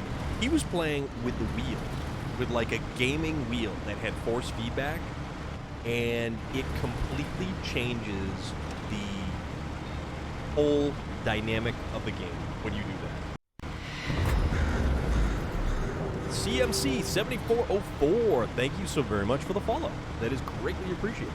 I hope you were doing awesome on this Monday, because I am doing awesome on this Monday. And even if I wasn't doing awesome on this Monday, I would hope that you were doing awesome on this Monday. He's always wanted one, so when I saw that we had extra for him to get it, I was like, go for it. That's cool. That's really cool.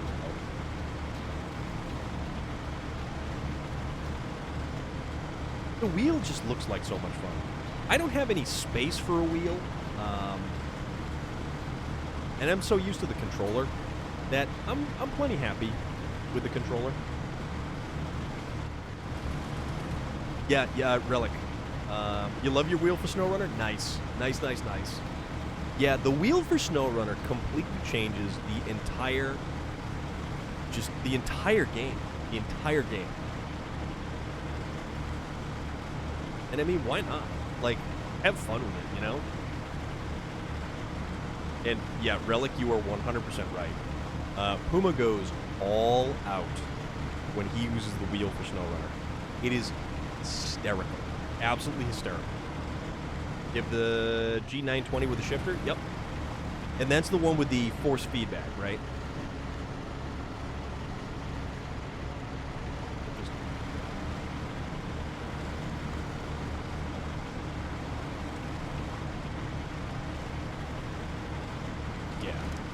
Yeah, that whole force feedback thing, you know, and it's funny too. The original, like, really early on wheels, gaming wheels for like computers and stuff like that, they were just so cheesy. It was like a rubber band for tension on the inside, so you'd kind of like twist it one way, twist it the other way, and it would just be really limp and weird feeling, and just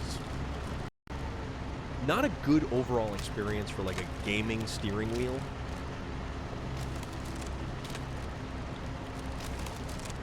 But I mean, that's like years ago.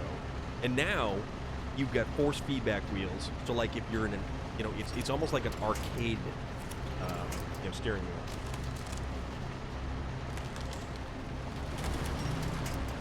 Come on. That's right. This little patch right here. Also, I am starting to get hungry, so I gotta figure out what I want to do for food. I was thinking that I would do some ramen. Ramen is an opportunity. Shifting the gears with the shifter is so nice. I don't have to press a button to shift. I just shift them. Yeah, that's one thing this game didn't really do well. Was the gear shifting? You have automatic, and then you've got low plus, and low minus.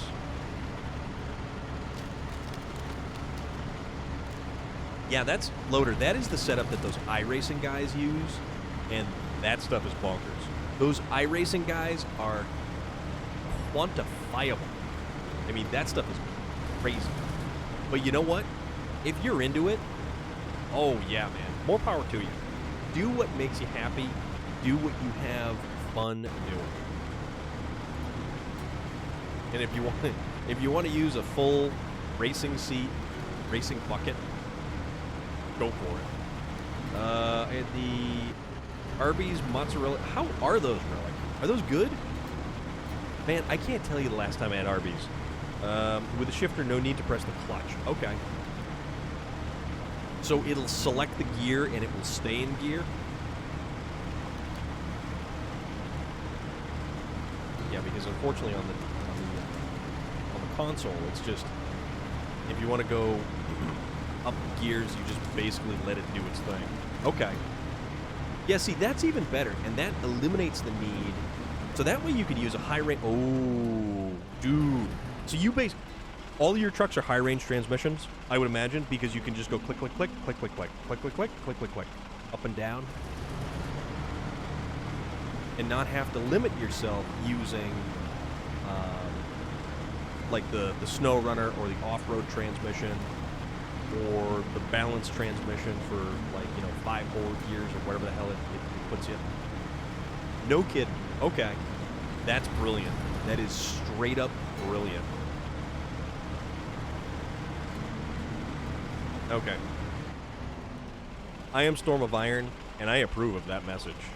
Best thing on the whole menu is their orange dream... Oh, dude. Orange dreamsicle milkshake? Man. That sounds fantastic. Now, is it more orange, or is it more cream, like vanilla? Also works great for ATS and ETS2 as well. Okay.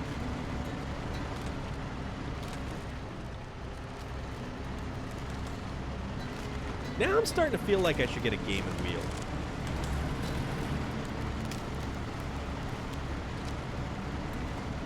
Although, I would probably go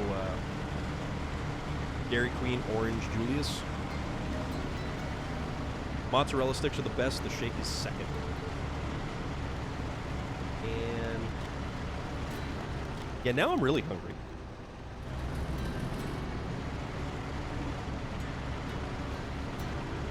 Alright, we got one more trailer, one more supply trailer to go. And then we'll see where we're at. Newer race games. The Arctic Orange Shakes. I don't think I've ever seen one of those. Also, I really kind of want Cinnabon. Those really, like, fake tasting cinnamon rolls. Covered in whatever their excuse for, like, sugar slime.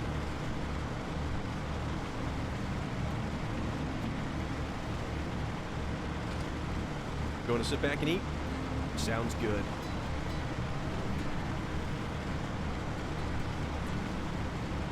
Yeah, I definitely got to get some food in me. It's like, it's 8:30 now. But the shake is nicely balanced with the orange and cream. Okay. So you can definitely taste both flavors. Yeah, we're big fans of food here. We are big fans of food. Love food.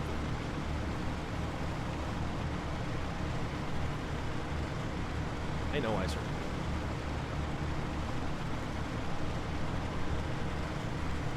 coming around. Go. You'll be coming around the mountain when she comes. Be coming around the mountain. She'll be coming around the mountain. She'll be coming around the mountain when she comes. Zenith 2 Abyss. Oops. Well, that was almost terrible because we almost drove off the side.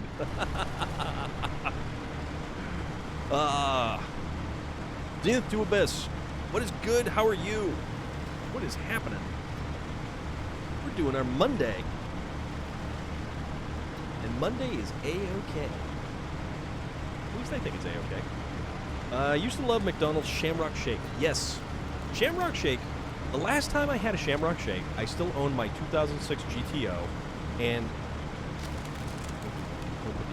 I was sitting in the car wash. I was getting a car wash in my GTO, drinking a Shamrock Shake, just kicking back, loving large, or loving life, living large, enjoying myself. It's totally good. Those are good. I like the McFlurries. The McFlurries are also good, even though they're not a shake. There was this one time, though, I had a bad experience with a McDonald's shake. Now, most of their stuff comes in like either a powder or like a big plastic bag. And they put the plastic bag in the shake machine. Well, apparently, most of the plastic bag found its way into the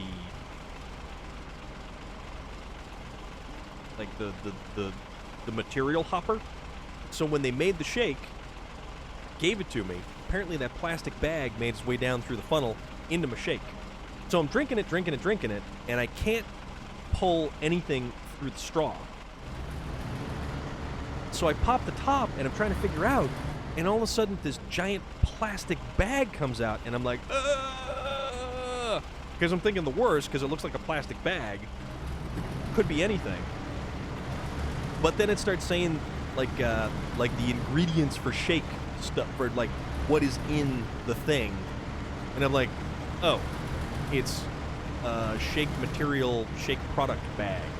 And I'm like, God damn it! Totally ruined my shake. Totally ruined my shake. Did not have a shake for a long time thereafter. Yeah, exactly. So the whole thing went in, not just the product went in. So I'm like, all right, we're good. We're good. We're gonna take a mulligan on this shake thing, and needless to say, I did not finish it. And I was already well on my way away, and I'm not gonna go back to McDonald's and complain about, a shake like that. Because typically, I don't give a crap about fast food, and if it's like properly, oh, this has pickles on it. I asked for no pickles. I don't do that thing. That is like, yeah, all you do is pull a plug and pour it to the top of the machine. Yeah. One would think. But then again, I don't believe that McDonald's is in business anymore, and that building still sits empty, and it sits in front of a Kmart, and that is also empty as well. That Kmart had been there for years.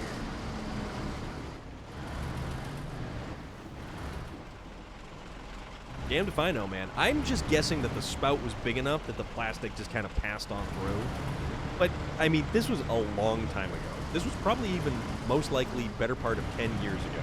So, the specifics are lost to the sands of time. Push that trailer. Now, boom! Okay, they all... Wow! Yeah, that's the stuff. Well done. I was worried they'd be gone by now, but seems like we are in luck. That is $10,000 right there. $10,000. Dollar bill, y'all. Only love McDonald's iced coffees. Extra shots from Aussie, by the way. Oh! Fantastic. I like McDonald's coffee. We up here in New England, we have Dunkin' Donuts coffee on basically every corner. The other next one down below that is probably Starbucks. Starbucks has the better coffee. Mocha Frappe, yes. No, not particularly DC Deep. No, you're 100% right. Big spout passing through a plastic worm is not a happy image. Also, there is a show on Netflix. It is called Ragnarok. Season 2 there's a storyline about a worm, and that is the only little tidbit that I will give you on that subject matter. From the land down under. Yes, indeed. I like McDonald's coffee. Typically, I will make my own coffee at work. I will make Death Wish coffee. I love Death Wish coffee. And the only time I won't make coffee is on Saturday mornings. Have you watched Lair of the White Worm? I have glanced over it many, many times. Although, I did watch Beyond the Black Rainbow the other day, and boy, oh boy, that's a weird one. That is a very strange one. Although it's kind of like the spiritual precursor to Zenith to the Abyss. Thank you very much for the follow. I do appreciate that. You are awesome. Beyond the Black Rainbow is like the spiritual precursor to Mandy. Serpent. Oh yeah, absolutely. Yeah, Serpent in the Rainbow. Bill Pullman. Bill Pullman, Altered States. Yes, with crap. What is that guy's name from Altered States?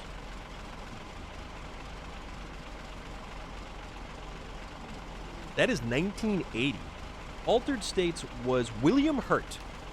William Hurt from Altered States. That is a fantastic movie. Wow, that is a classic. Very strange. But it also, Altered States is a little bit like the movie Relic, if you've ever seen that one. Alright, so, build additional farmhouses, or, what do we got? Unlucky lineman. So, deliver to the parking lot, the con loaf. Oh, we were just like over there, basically. William Hurt and Blair Brown. Okay. Altered States was a very good movie. Very, very good movie. Let us make it to the afternoon. The bright afternoon sun with gentle snowflakes falling. The birds circling in the sky. We'll park next to this sign because this looks nice and scenic right there. I like this. Who made different relic. Different relic. Relic as in R-E-L-I-C. As in like an archaeological find. Archaeological relic. Not that you would give you 1,000 years, you might be an archaeological relic. But we won't go there.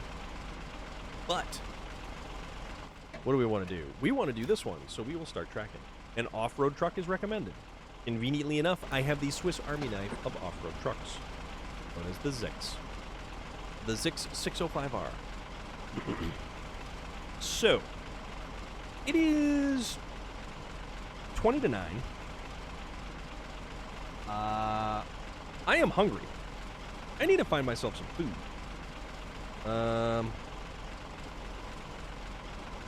Oh, old people relic. Exactly. Different kind of relic. Different kind of relic. Let's see what we got going on here.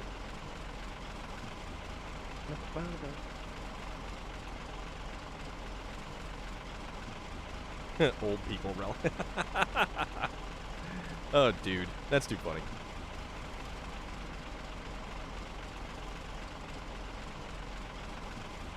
All right.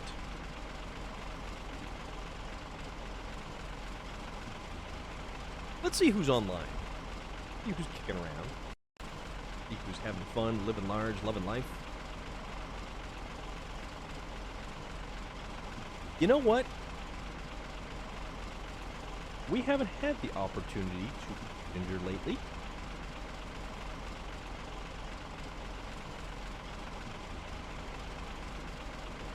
Alright. So she has not started gaming yet.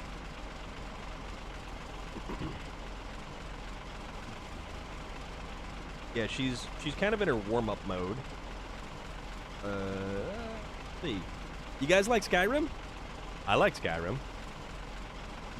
I love Skyrim. I have hundreds of hours on Skyrim. Also, my engine is running, and I should really stop the engine. So we can do that.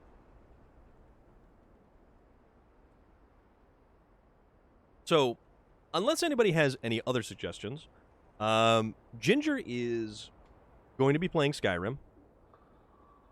Mention haunted ice cream when you raid. Haunted ice cream. Interesting. I'm not sure where you're going with that, Relic, but start your motor running. Get out on the highway. Looking for adventure for whatever comes our way. Oh yeah. I mean, we could do that. We could do that. All right. So, tell you what. Skyrim. I mean, I like Skyrim. I would certainly hope that everybody... Skyrim, to me, because it's open world, she's talking about Spooky Sundays. My brain heard Spooky Sunday. Ooh. Haunted ice cream it is. So that would be like, that would be like a McFlurry with, have something with chicken. It makes you feel full longer because it has the most protein. That is a sound piece of advice, and I do appreciate that. I have ramen, although that has no chicken, and that is empty calories. So I'm gonna see. It's like 20-9 here. I still have a pile of airheads. I don't need. I do not need that many. That many airheads. That's an awful idea all around. A McFlurry with ghost pepper Skittles. That I would give to somebody else. That would most assuredly land in someone else's lap. Not mine. McFlurry with eyeballs in it. I mean, we've all seen Temple of Doom. We've all seen Temple of Doom. All right. But, either way... either way... How about we head on over there, and we give the good Ginger Snaps, who was so gracious enough to hang out earlier. She is on. She's going to be playing some Skyrim. So, well, let's go watch some Skyrim. And if you've not followed, hit that follow button. You get notified when I go live, because I'm usually here Monday through Friday, sometimes 5, sometimes 6 o'clock Eastern Standard Time, because I'm on the East Coast, and I'm in New England. So that's where I'm at. We've also got a Discord. All the pertinent links are right down below and all that stuff, and then there's some links in the chat and stuff like that too. But hey, we might be live tomorrow, depending on what we do. We might even be live and playing some Mad Max tomorrow. So we'll see where we're at. Maybe it'll be SnowRunner, maybe it'll be Mad Max.